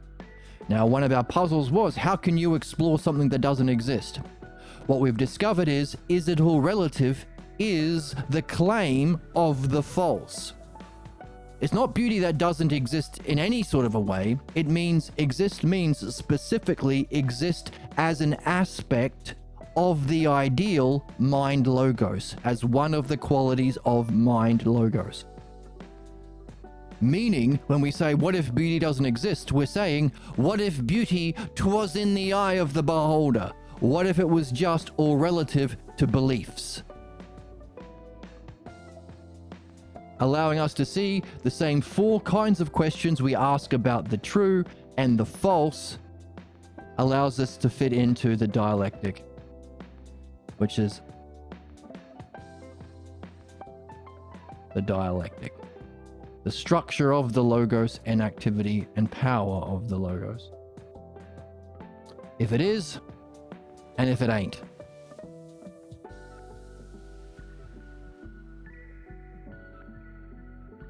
Definition. What can you say about the idea itself? Here's our little analogy. Self in relation to itself, a little ratio. And then equally so this side. Demonstration. How does that idea function to others? or our diagnosis of where you are at relative to that ideal. Division.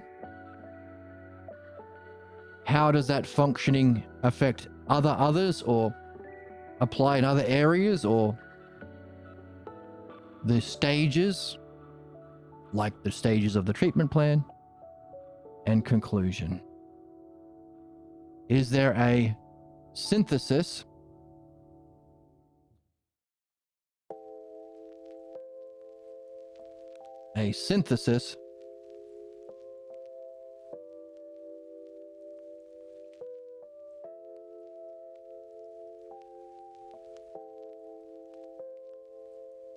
a logos that you gain from that treatment, a single other analysis that you can then apply back to the original idea.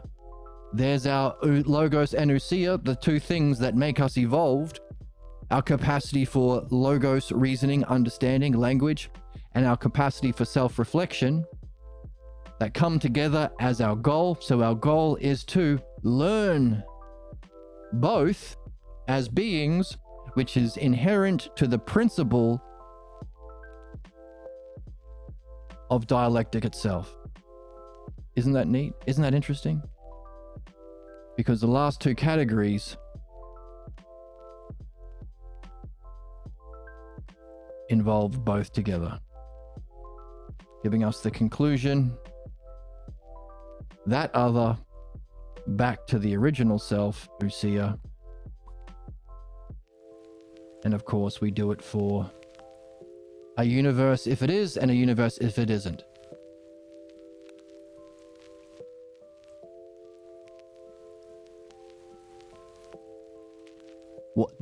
If it isn't involves the counterattack functioning of what is false. Notice if a politician says, well, I'm going to do these good things, and if there's any fight back, it's just the forces of evil. You can't reason with evil because the bullshit idea of evil means it's just a nasty, sinister thing that only wants bad things. And we saw in the Socrates and Jesus dialogue in heaven, that's not possible. A force that opposes goodness would also oppose reason.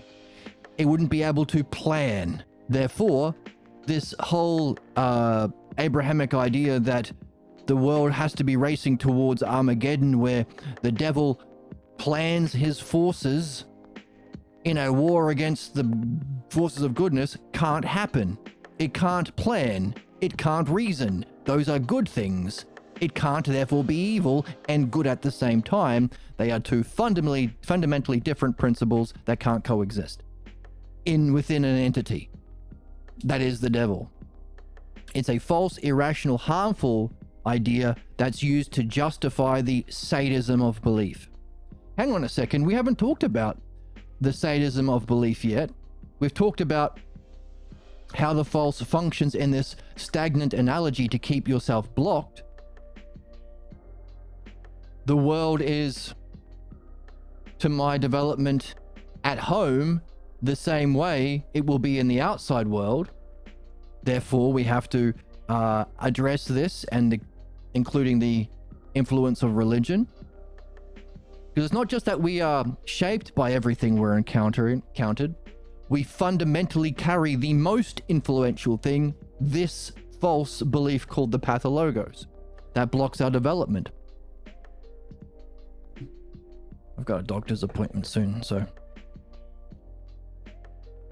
But hang on a second. That's when you are the B term. When you are the... There are two terms in this analogy. This is when you are the person being beat up on.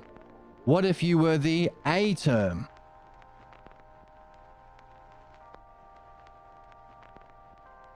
If there are two roles in beliefs, the ideal, the fake ideal, the tyrant, and there's no development, it's stagnant, remember? The slave, the sorry people. She thinks there's a meme from some TV show. A little kid on wife swap. The new wife goes to the other family, and the little kid's like, "You won't let me eat all the bacon. She thinks she's the queen and we're the sorry people." The sorry people, the slaves. Then people will join the police, join ICE, join the conservatives, try and become a capitalist. So they can move from the crappy position of being the one beat up on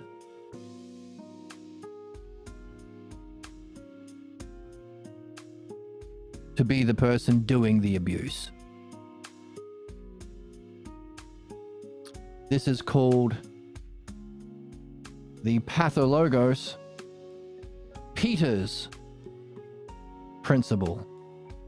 Peter's principle is, right, if you have a job, you do well, you get promoted. You do well on that job, you get promoted. You suck at that job, well, now you're in this job. In other words, people in business, people rise themselves or rise to the level of their incompetence. You reach a level where you're now incompetent and you don't get another raise, and now you're just doing this incompetent job. Pathologos principle is that whether you like it or not, if you are not going through the art called philosophical midwifery that addresses in this masterful way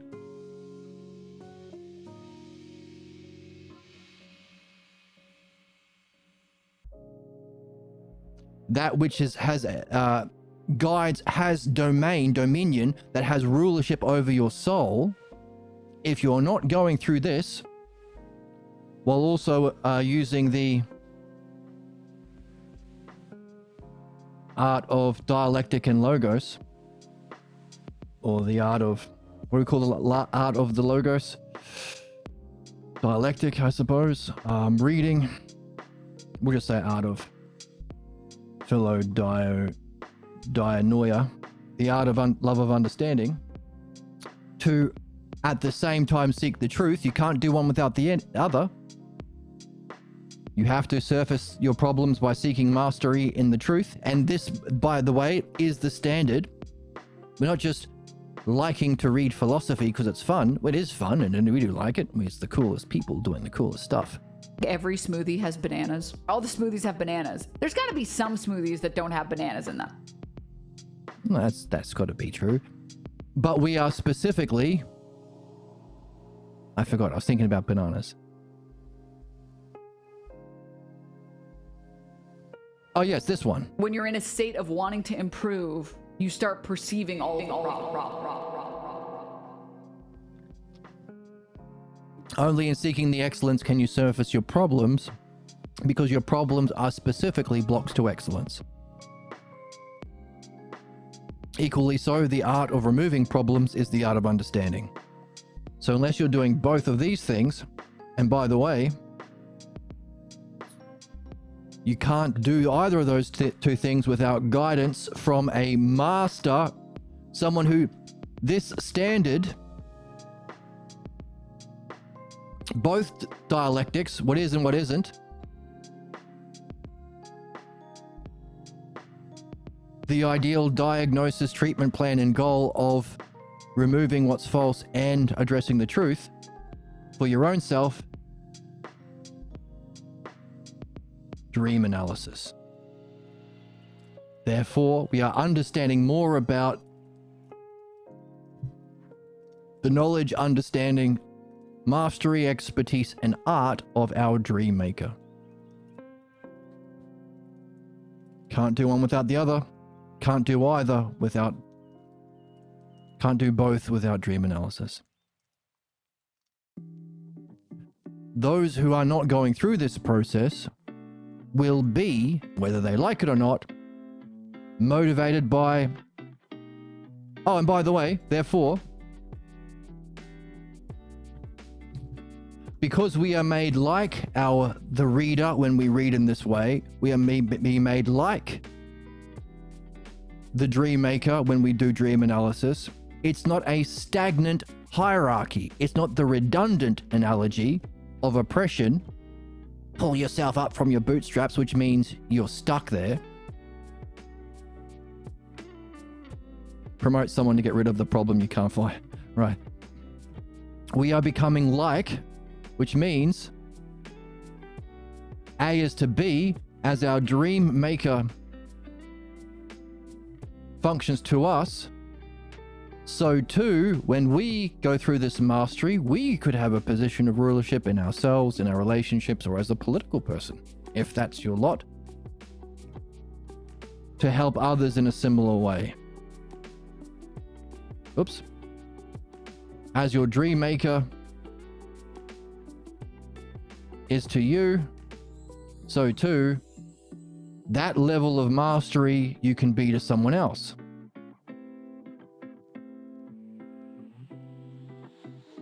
Meaning it continues.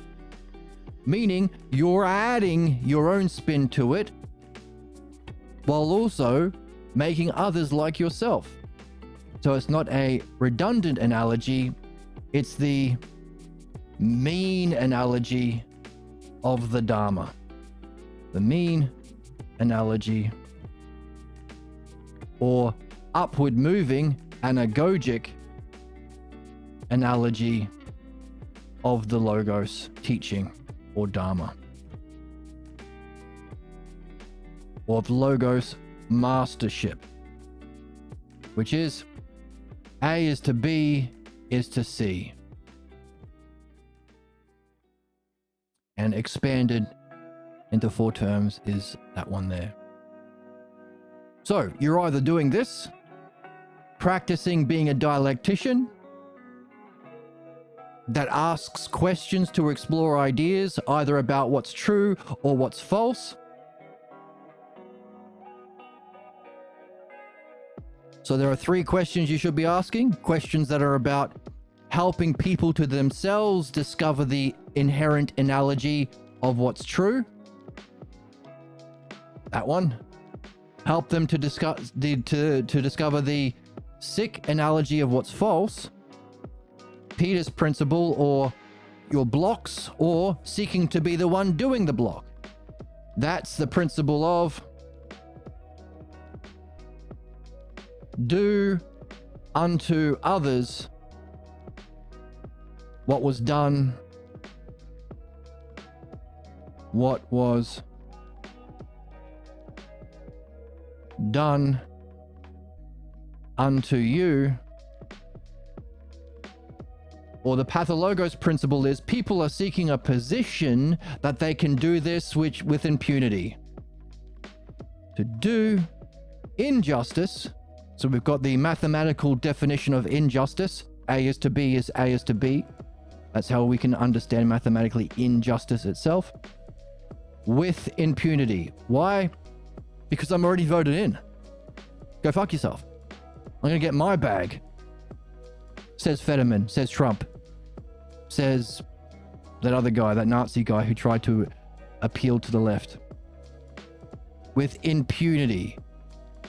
Just like the person who's now doing the job in Peter's principle with impunity, because they've rise through the ranks. They've been there as a senior member. They just suck at their job. With impunity, people seek a job, become a cop, become an ICE member, where there's no accountability, become a tyrant, petty tyrant of a business, have kids. That's the axiom motivating our soul, or the sick axiom, the sick principle of fate. We don't have our beliefs, they have us. That's fate. So, our blocks, if we are seeing ourselves as the lesser, which is the tyranny of our believer's home life to our soul's development of the Logos, is to the current world as an adult, tyranny of the world as an adult, is to my soul's development in this game, Philodianoia. Or whatever goals. I can't speak to the girl I like because she will crush me the way Ma and Pa crushed me at home, that kind of thing. Or that's an injustice directed towards ourselves. Our desire to seek the opposing position that gives us some temporary respite from being the one beating yourself up in your mind or in your relationship. You'll find yourself experiencing it in your dreams, in every area of reality, because it's a message for us to learn from, so long as we use dialectic and analogy and the art of Philodianoia to unpack it. This seeking that higher position, that's the sadism. Sadism. We talked about there are no other animals that inflict this kind of disgusting horrors on themselves and their species. We have a mathematical understanding of human sadism. Seeking the A position in the redundant analogy that describes our false beliefs. Therefore, ourselves, we've understood there is a kind of a dialectic, which is those categories applied to what is and what isn't, involved in mastery. That is, what color? Make it a bit thicker. Should I make it a bit thicker? I'm just thinking about being hot. Oh my goodness. Off the perky, call me Kirky. Call all of us Kirky. Definition of the ideal, which we also call knowing. If it's an ideal that so for mind, the knowing of mind, that's the enlightenment experience. The ideal, or whatever art, the ideal house, the ideal healthy body, house for the architect, body for the physician. The diagnosis, how is it being diagnosis, how is it being demonstrated? What's the treatment plan?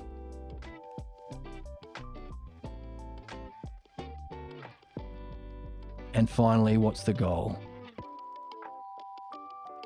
Both about what is for the human soul and what isn't.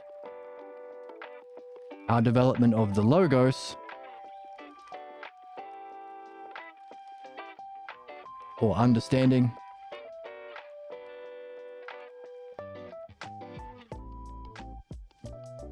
the logos, or understanding, or our excellence, and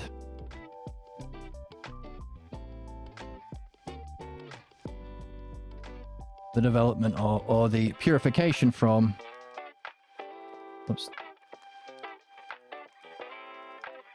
pathologos, belief itself, but not my beliefs, says every human being who hasn't reached the ideal yet. That's the point. So a politician can say, well, I've got these lovely beliefs. Oh, they're still beliefs though, aren't they? Oh, they're better. Hey, the desire to blow up the whole world to bring in Armageddon is a shitty belief compared to, raising the minimum wage. But is it still a belief? Or is it a understanding of a universal principle? So if someone comes along and says, well, you believe raising the minimum wage, I believe lowering it, I guess we compromise. That's how beliefs work. And just keep the minimum wage stagnant.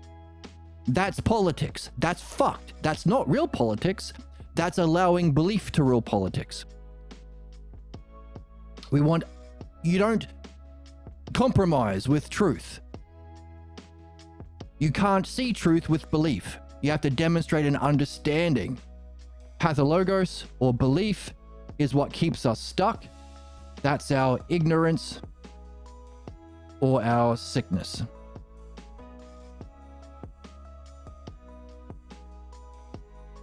Therefore, any politician needs to be demonstrating the ideal, the diagnosis, the treatment plan, and the goal through understanding of true principles that are verifiable at each step of the way, and pass laws that will mean that even if his opinion gets changed, or he gives up, or he gets blackmailed, or he gets compromised, it will still happen anyway. Many politicians have said the right things and then changed their fucking mind, or they were lying. To install that, make sure that this will always happen and we don't have to just trust me, bro.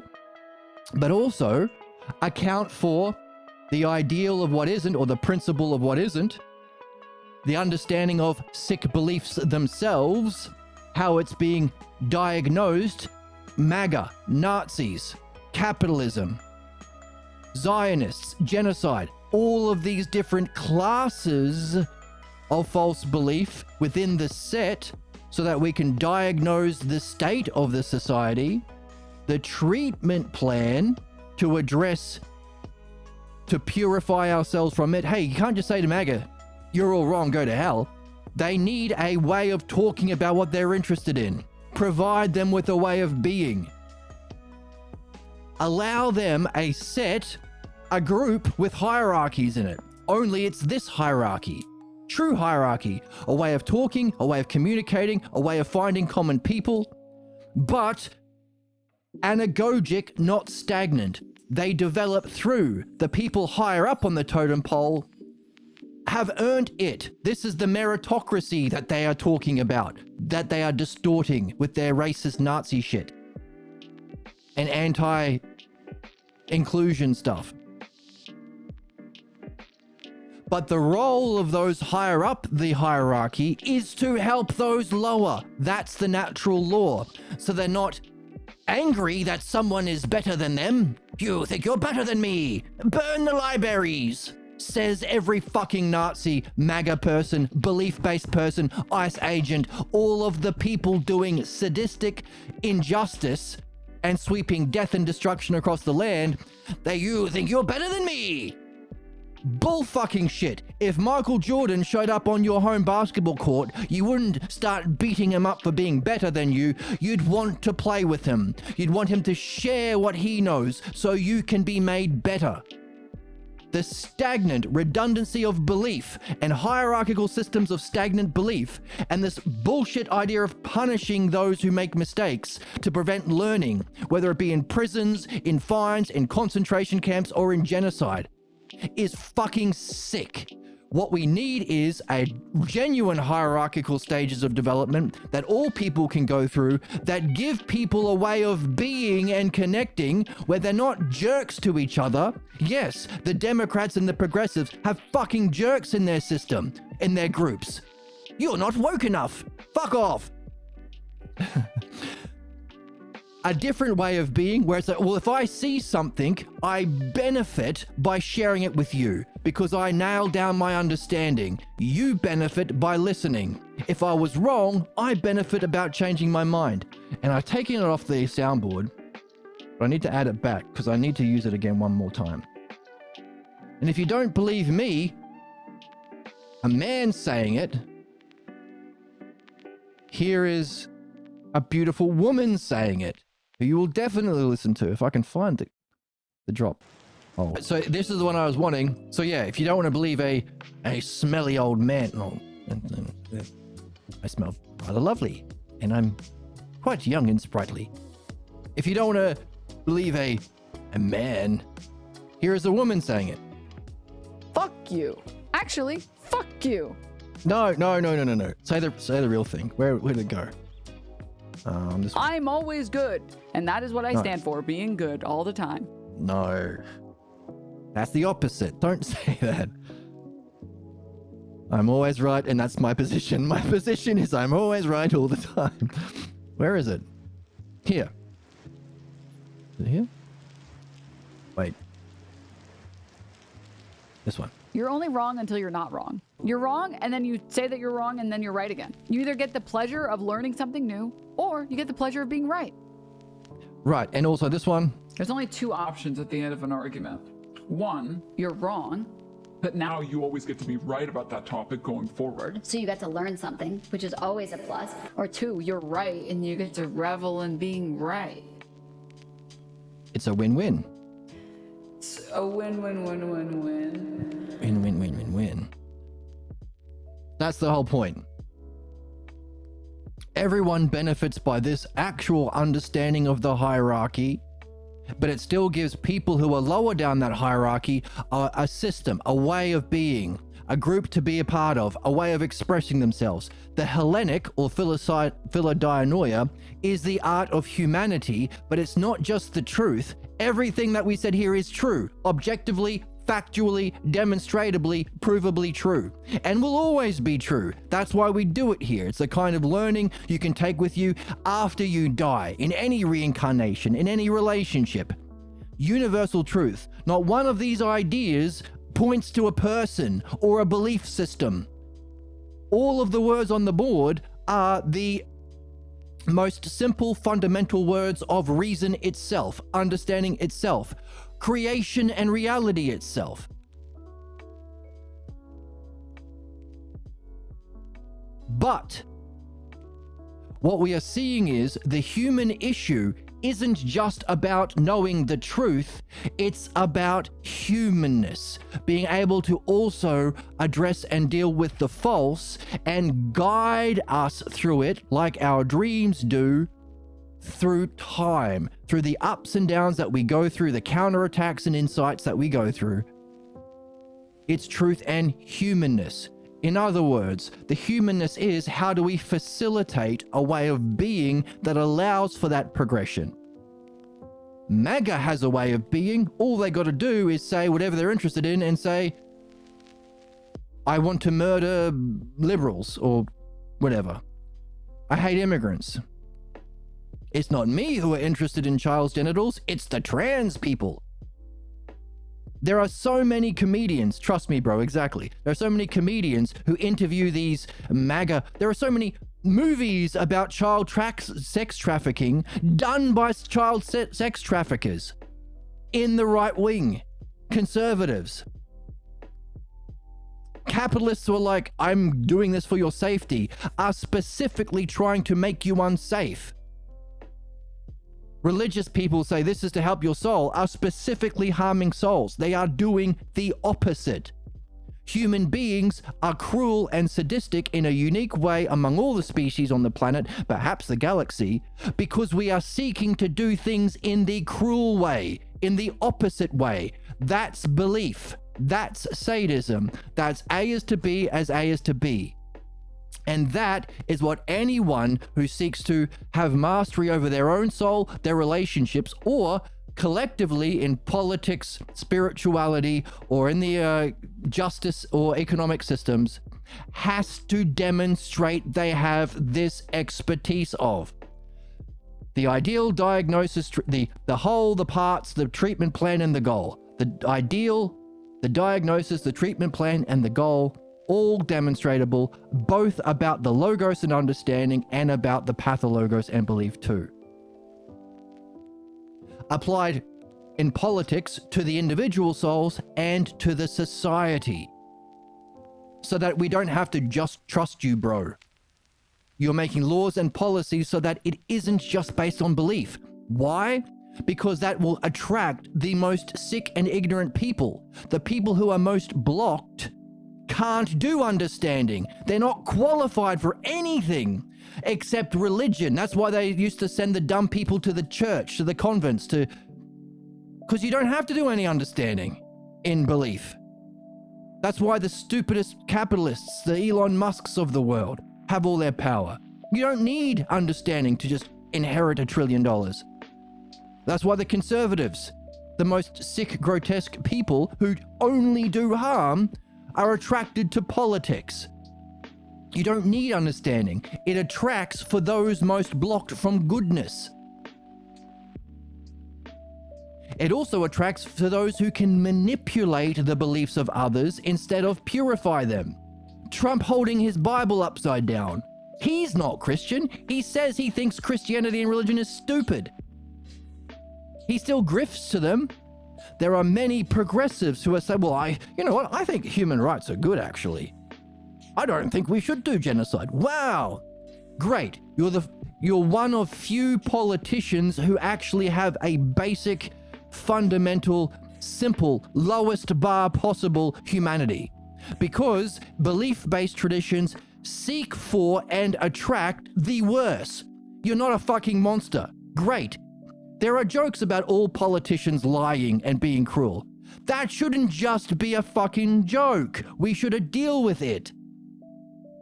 But just because you're saying base, vibe, good vibes, you agree with good opinions things, doesn't fix anything.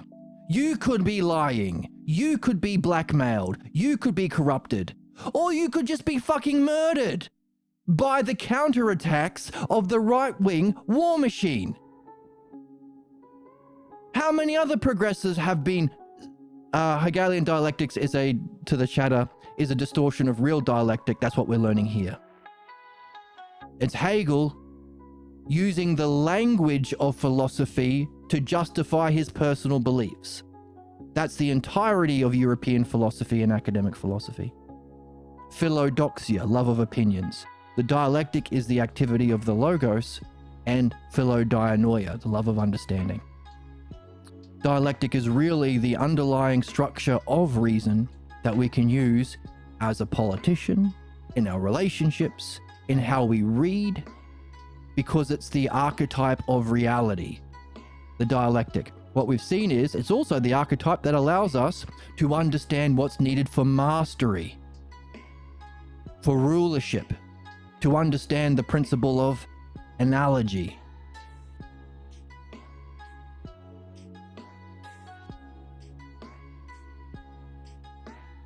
So, what do politicians deal with? The soul and society. Meaning, not just do they have to demonstrate an ideal diagnosis, treatment plan, and goal for both our excellence as a society and the force behind the harm and counterattacks to that ideal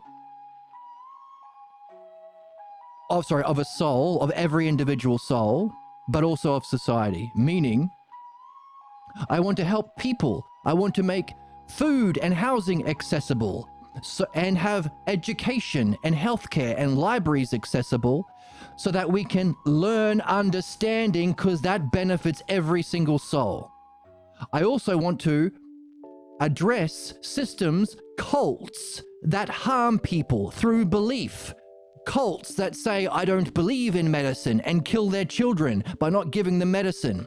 Beliefs that say, this fucking Scientologist leader or religious leader gets to take all of the money out of society for their gold jets. Racist beliefs, Nazi beliefs. You can't fix Nazism without addressing the fundamental beliefs. We still have Nazis. They're still doing Nazi shit. You have to do both for the souls of people, but also of the society. This is the ideal society that would be rational. Rational approach to sharing all the resources renewably, sustainably, efficiently, sharing all technology to do so, to meet all human needs collectively and harmoniously with all life. That would be my image of a rational society. The opposite, the sickness, those that try to hoard resources. Money is needed like water in circulating in a society.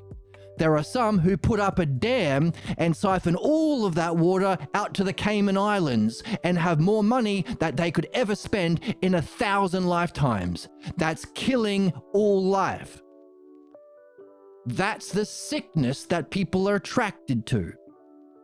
Equally so, politics. Believe me, bro. And you can feel like a winning team. You can own the libs.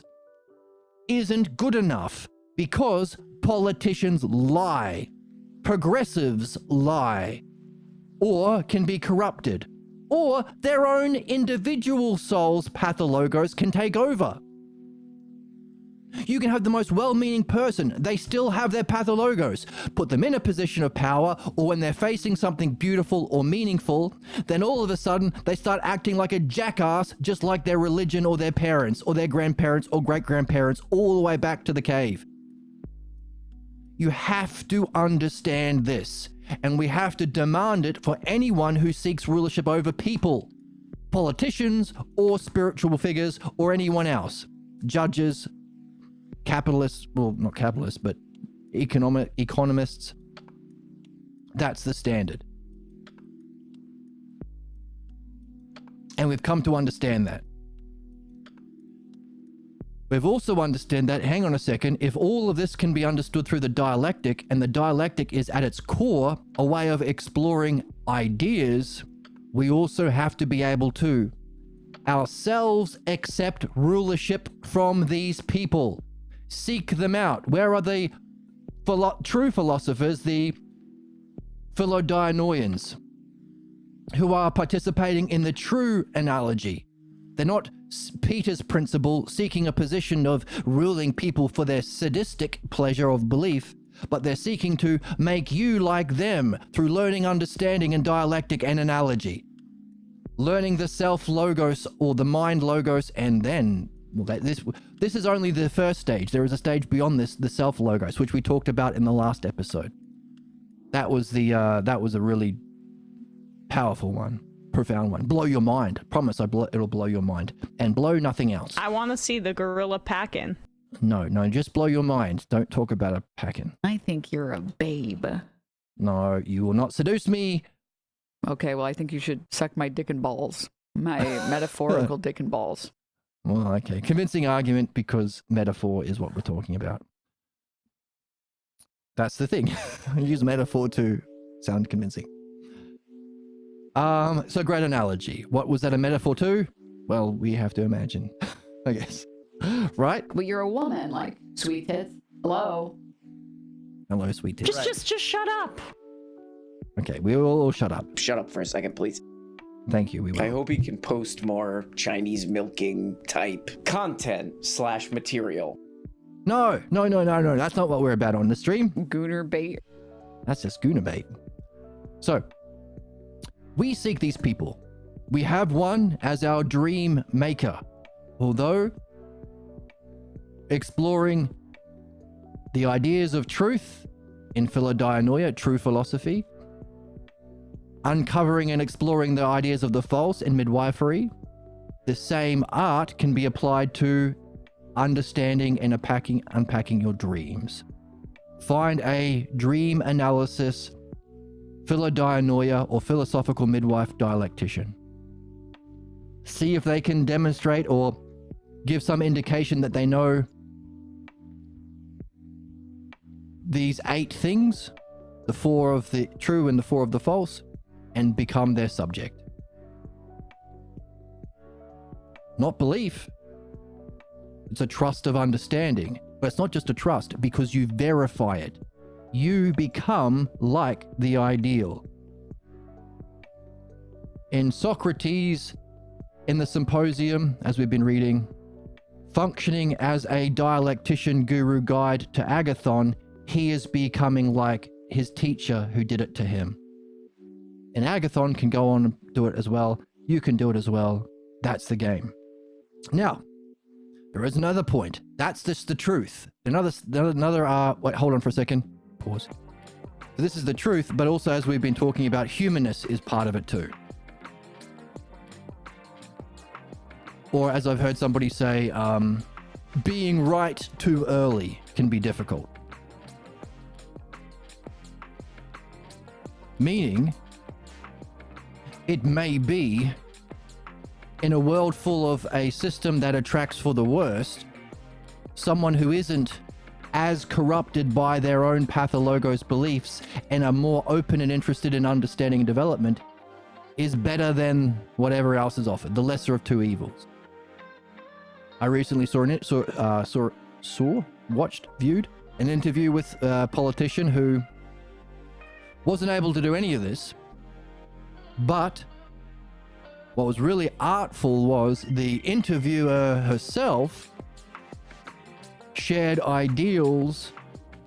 ideas and demonstrations and explanations that can help influence that person who did have the time and resources and interest in becoming a progressive politician, influenced him in this right direction. In the chat, Nikola Tesla, Galileo, prime examples of people who are right too early. Exactly. And because philosophy is the literal purpose and art of all of us, we all have thinking. What makes us human is logos, language, reason, and ousia, the capacity to think about ourselves and want to improve ourselves. This dialectic and analogy is just the art of that. Meaning, we don't want to introduce this in a way that makes people recoil because it's their goodness. It's their birthright. We don't want to put people off. And also, we want to keep our head on our shoulders, unlike some of those people you mentioned. We want to protect ourselves too. And this interview I saw recently was a fantastic, artful demonstration of that. The progressive politician was saying things like raising the minimum wage. Hang on a second. What about putting an end to capitalism itself? Is raising the minimum wage going to meet inflation? No. Is it going to mean everyone gets a house? No. But it's better than those who want to lower the minimum wage, so... In fact, the interviewer did something really clever and really good and said, hey, by the way, maybe raising the minimum wage so we can maybe afford rent. There's another idea you could... In China, you know what they do? They invest in housing infrastructure. In fact, what they're moving towards is realizing the principle is a decommodification of housing. Housing shouldn't be something you can extract and abuse people through, because everyone needs a fucking house. Decommodification of housing. Brought the idea up to the person, explained how it worked. So there's our definition of the idea, demonstration, explaining it. Another way of understanding demonstration is a quick example. Division. Yes, exactly right about how their manufacturing is impressive as well. Division, explaining it rationally. So, decommodification of housing, brilliant. Here is an example, China. Here is the reasoning of how it works and why it's necessary. And then this is an image of the goal we could have. Everyone has a house, instead of one fuckhead billionaire having all the houses, half of which are empty, because that's better for profit. And there are so many people graduating from business school and computer school who are making AI algorithms to help these fuckheads extract the maximum amount of profit. How many human beings will die on the street relative to how much profit you can extract before they die?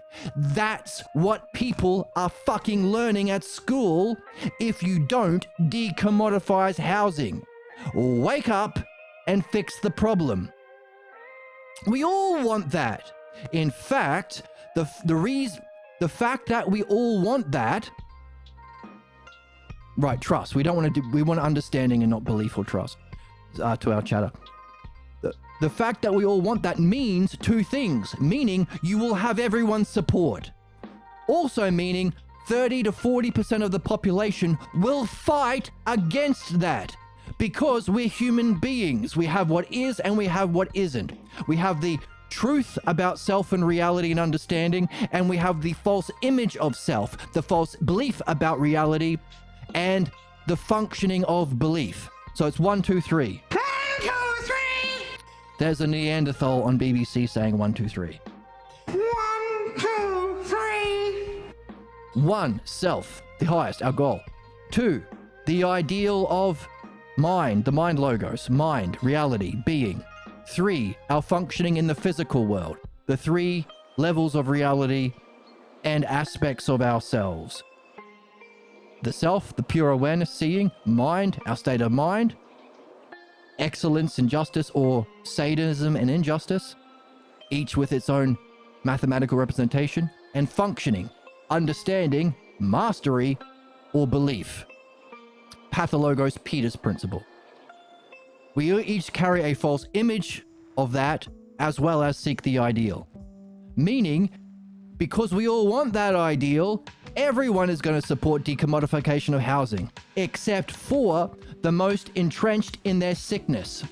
Either those who think they personally benefit because of their sick beliefs that it's a dog-eat-dog world out there, or the poor are just bad and we are the rich. We have our secret groups at Harvard and blah, blah, blah. They will surface to fight back because they want it too. They are just ignorant. They have a false belief that functions to block excellence. If it wasn't surfacing, it wouldn't be excellence. It wouldn't be good. People don't attack Galileo, Tesla, and Socrates because they are boring. People don't yell, "You suck," to LeBron James because he sucks as a basketball player. They attack him because they are good and the person yelling abuse isn't. And instead of learning, they pretend to be good. "Well, I'm just as good as LeBron James because I told him he sucked. I'm just as good as a philosopher because I sabotaged his conversation." That will come up. Do the good thing. Decommodifies housing. Don't just freeze rent that is already too expensive for some people while the problem gets worse and worse and worse and worse. Second, you will have to deal with the billionaires who own all the houses fighting back. Can you predict, anticipate as a doctor prescribes a treatment to an alcoholic, he has to predict the alcoholism fighting back. Anyway, so even though the politician wasn't able to think in this way, the interviewer was able to recognize, whether intuitively or actively, either is good and interesting, worth discovering, worth exploring, was able to at some level reach that, and maybe more artfully than I would have been. I would have just gone out and asked these questions, but with much more grace and art than I had, push them in this direction. That's the humanness. That's the grace or the artfulness in the interview. Hey, by the way, you want to increase minimum wage? It's not going to allow us to buy all the houses back from the billionaires. Well, definition, decommodification, demonstration, like in China. Division, this is how you can understand why it's necessary. And goal, imagine if we didn't have to spend 90% of our life working for simple survival. Imagine if we weren't starving on the streets. Wouldn't that be neat, politician? I mean, not quite as neat as one guy owning 1,000 houses that are empty, but still pretty neat, wouldn't it be? Right, guiding rather than steering, yeah. Artfully.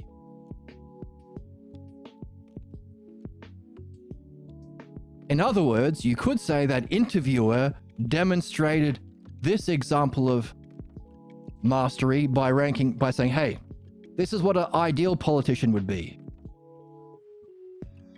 This is the ideal. They would have that dialectic on the true and the false, and also recognize the importance of dreams and the guidance for both.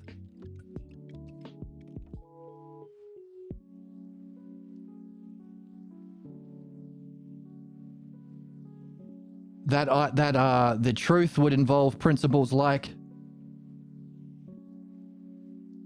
universal principles applied universally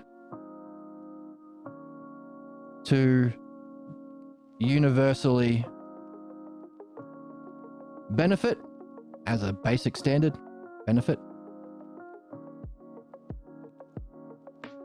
That would involve all human necessities and enjoyments, not just eating beans on burrito. Hey, does one guy need 50 yachts, or could we all, I don't know, have a park? A golf course for the billionaires or a park for everyone, kind of thing. And that would include things like, so that involves everything. But also, that would also involve the false, such as addressing wealth inequality,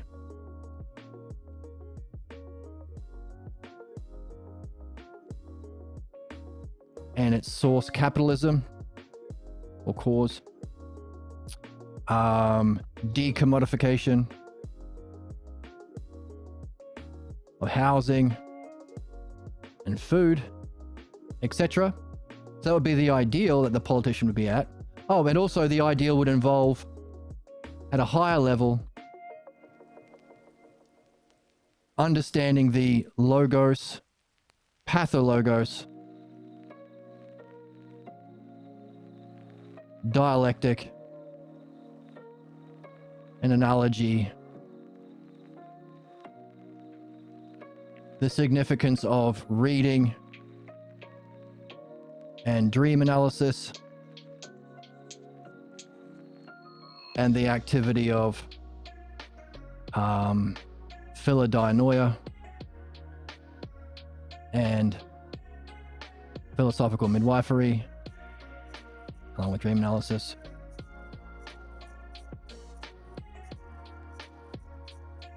Because that's the root cause of all problems, and fundamentally the difference between understanding and belief as the two cognitive functions we engage in through time. One is the cause of our excellence, one is the cause of our problems. But he might not be there yet. So if that's the ideal, we can draw a line under that and judge the different members or terms. Hey, here is politician 1, politician 2, politician 3. We have politician 1 million down the bottom, Donald Trump, the conservatives. This guy might be politician level, okay, maybe a million. Let's use the dialectic as a basic standard. So let's say there are 8 basic archetypes. We have expanded it to 10 in our last book. So let's say there are 8 to 10. There might be a couple more. Let's just use, should we use 8 or should we use 10? We'll start with 8 because that's the 8 categories of the dialectic. So hey, this guy might be politician 3. We should help him. We should support him. We should give him money. We should get him in office. We need more politician 3s because politicians 5 through 9, or 5 through 6 through 8 are actively trying to fucking kill us. So we should support this person.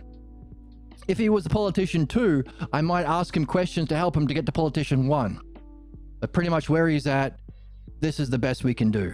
Engage with him, show him it's a good time. Like we said, we don't want to put people off these interviews or put people off philosophy. It's a good time. We explore meaningful things. You should talk to us often. We're a good influence. We give you money. We support you. We help you. So when you get in office, remember, don't leave us behind and come back with us and have lots of interviews with us. Maybe make it a regular thing. Maybe make me an advisor. If he was really, really smart, I don't think he probably would recognize what was in front of him, but grace. The humanness, meeting people where they're at and helping them make the next step. So we could say, hey, politician at the bottom. While the politician in this particular interview wasn't functioning through mastery because he wasn't able to demonstrate any of these things that we have been talking about for both the soul and society, including how he gets his job, making sure he doesn't just change his mind. It's not just trust me, bro. He didn't do any of that, but the interviewer did. Perhaps very artfully recognize, either explicitly or intuitively, recognize that it would have been both, because she might not have the dialectic of the Parmenides under her belt to find out what those different classes of politicians would be, but he's better than most, not quite this. I can't talk about abolishing capitalism, but I can introduce him to certain ideas that will push him in the right direction, while also making him have a good time and want to come back. That's the goal. So, a kind of masterclass, not by the politician, but by the interviewer, which was interesting. And of course, she was in a position of rulership. She could interrupt him when he was droning or talking nonsense or on a tangent. Whereas the difficulty that I had after that, trying to talk to people, I wasn't in any position of rulership. So the sick people can just play out Peter's principle and feel like they're good and strong and knowing by being sick and sadistic and stupid. Crush, you're kicking over the sandcastle. So my failure to judge in a similar way from a position of influence, to be able to have a positive influence. So that's the example or analogy with what we must demand from all of our leaders, but also that's what we are after as a soul. All of which we have gained from seeing what's inherent in analogy itself, terms and relationships organized in sets. Therefore, sets themselves can be terms within a set of sets. The archetypal relationship of analogy is some sort of rulership. Yes, there are more things involved in the extended analogy, but that's what it comes back down to. Therefore, understanding itself is unfolding to us the principle of, if we reflect on understanding itself, which is what we do here, is unfolding to us a learning about what rulership involves. As above, so below, as your soul, relationship, society, species, and cosmos. If we pull this off, we may have a role within a greater cosmos as human beings.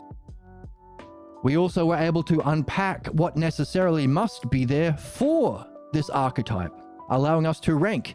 Is a gang of thieves better than a doctor? What about philosopher? We were able to use analogy to unpack that, and also understand through analogy, the mathematical demonstration of, or definition of, all of our blocks, the stagnant analogy as the B term, and what motivates human injustice and savagery and sadism, the desire. So we talked about Professor Richard Explains' recent movie about how destiny and people of his ilk support the genocide. And what he was pointing to is not just the harm that the Jewish people and the IDF and the Zionists and the capitalists are doing, but that they fucking delight in it. And people like Destiny delight in cheering them on. And people like Ethan Klein delight in attacking and abusing those who try and do good. We have understood through analogy itself, the corruption of analogy leads to the corruption of our state of mind, sadism, and our functioning. Do unto others the injustice done unto you. We got that through analogy. We also found a different way of organizing the archetypal analogy into the mean analogy, our true purpose, the real definition of the word fucking destiny. As our author is teaching us, so too can we help others. That's the true mastership or rulership. That's the true definition of a hierarchy that allows for those higher up, the Michael Jordans, to make his team members good like him. Good hierarchy. That's anagogic or upward moving, as opposed to false hierarchies that are stagnant or redundant. Oppression, belief.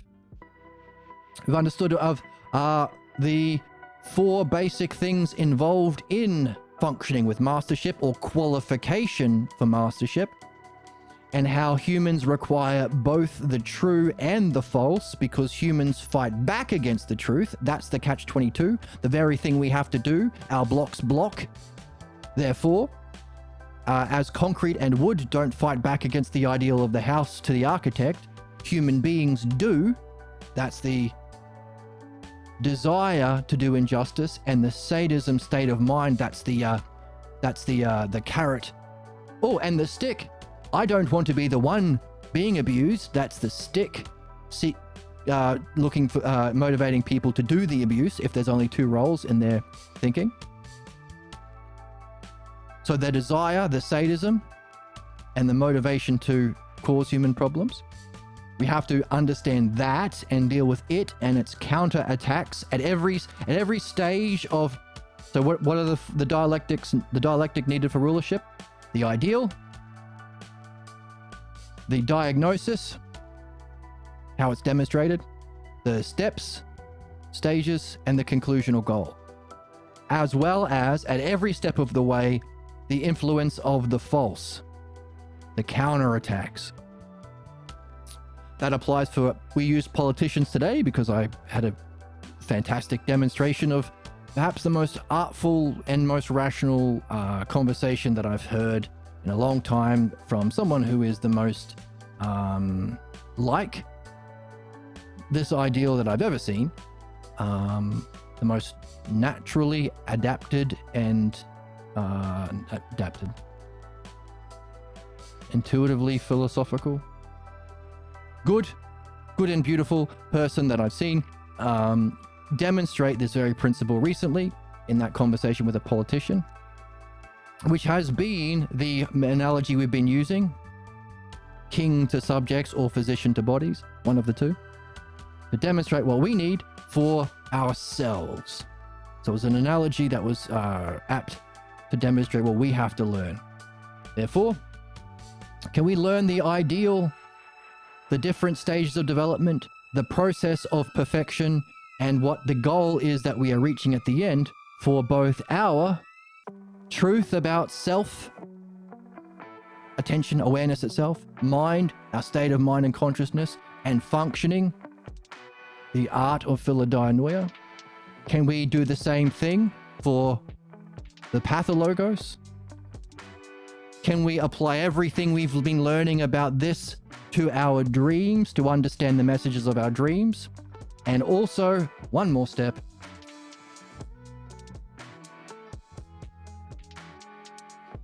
not only our dreams, but our dream maker.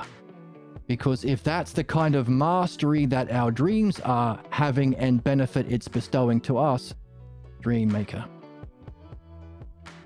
Isn't that our ideal? And if it knows about both and sends us messages through analogy that we can unpack through analogy and dialectic, is that our self? Is that our self goal? That 4th step. Is that our ideal? Is that what we want to function as? In every way? Is that our therefore goal?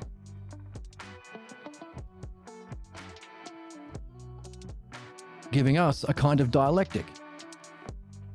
One more dialectic just to finish off.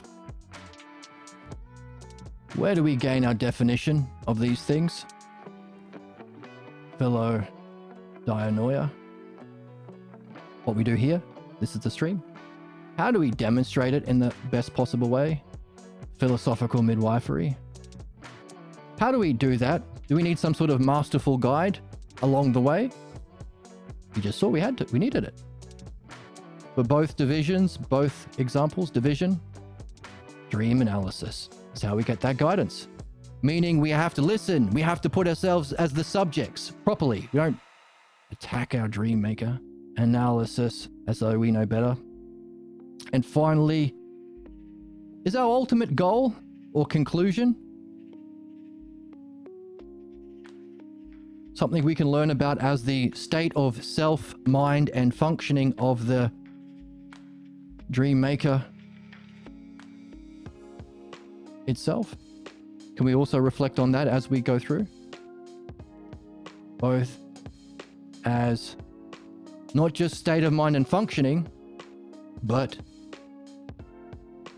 state of self, state of mind and functioning.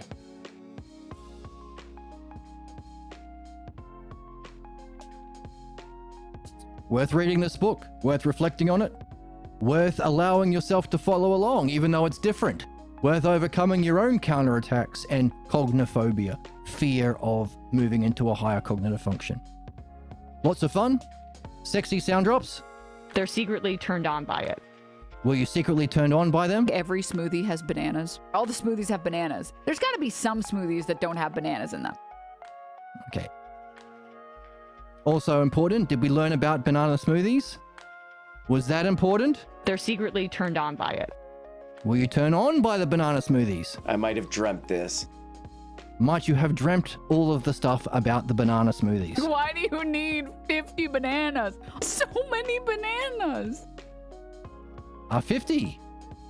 Are they so many bananas? How many is so many bananas? Don't be disgusting. I apologize. You're gay if you don't give me everything that's in your wallet right now. And thank you, Emma. You are also gay if you don't donate to this channel. There is a link. No. Emma, you are a bad influence on me. This freaking guy right here. This freaking guy right here. That's a lot of potassium. It is. What does the Oracle say about that much potassium? Okay, well, I think you should suck my dick and balls. My metaphorical dick and balls. Oh my goodness. Maybe you should be more artful in how you approach the Oracle about that much potassium. Off the perky, call me Kirky. She's off the perky today. I'm not an idiot. That's what keeps you in the Matrix. The Matrix. Don't you stay in the Matrix. If you want to donate to the channel, there's a link below. There is a PDF copy of the text. If you do come across a PDF copy of the Philosophical Midwifery, A New Paradigm of Understanding Human Problems book, please send me a link. My scans are pretty crappy when I get to the middle of the book. Follow along on the Discord, on Twitch, and everything that we've been seeing, can you apply it to your dreams tonight to personally benefit you? Or the ones that you had last night. Real quick, record on your front page of your phone. Speak whatever you can remember. The more you practice, the better you'll get at remembering. Transcribe it. There are audio to text services that do it quicker. In the old days, you'd have to listen and rewind and type and stuff. And see if you can find the hidden analogies in your dreams. What are they pointing to? Is there a clue? It's not a parable. It will give you a clue through the metaphors, similes, and allegory or drama about what is the higher term, the anagogic set that it's actually telling you about. It's not actually telling you that you're going to beat up your mother in primary school, in kindergarten, and there's a dragon there. That's not real. That's an analogy. What's it telling you about? And can you organize your reflection and maybe the thoughts of the thinking of the dream maker according to the dialectic, and also the dream maker itself? Can you ask questions about what we have learned is necessary for rulership and mastership? Can you ask those questions about your dream maker itself? That's a lot of homework, but not really. It's just the one activity. Having fun over coffee with your friends as you explore your dreams together. What is else worth doing? Hey, if you've got nothing better, as Pierre would say, if you've got nothing better to do, why not do this? Thank you for our new chatter. Really, really fun having someone chatting along all the way through. That was really cool. Thank you for people who stopped in. And I hope to see you in... This button's not working. I press the button. Oh, thanks for the follow. Hope to see you in the next one. See you then. Bye.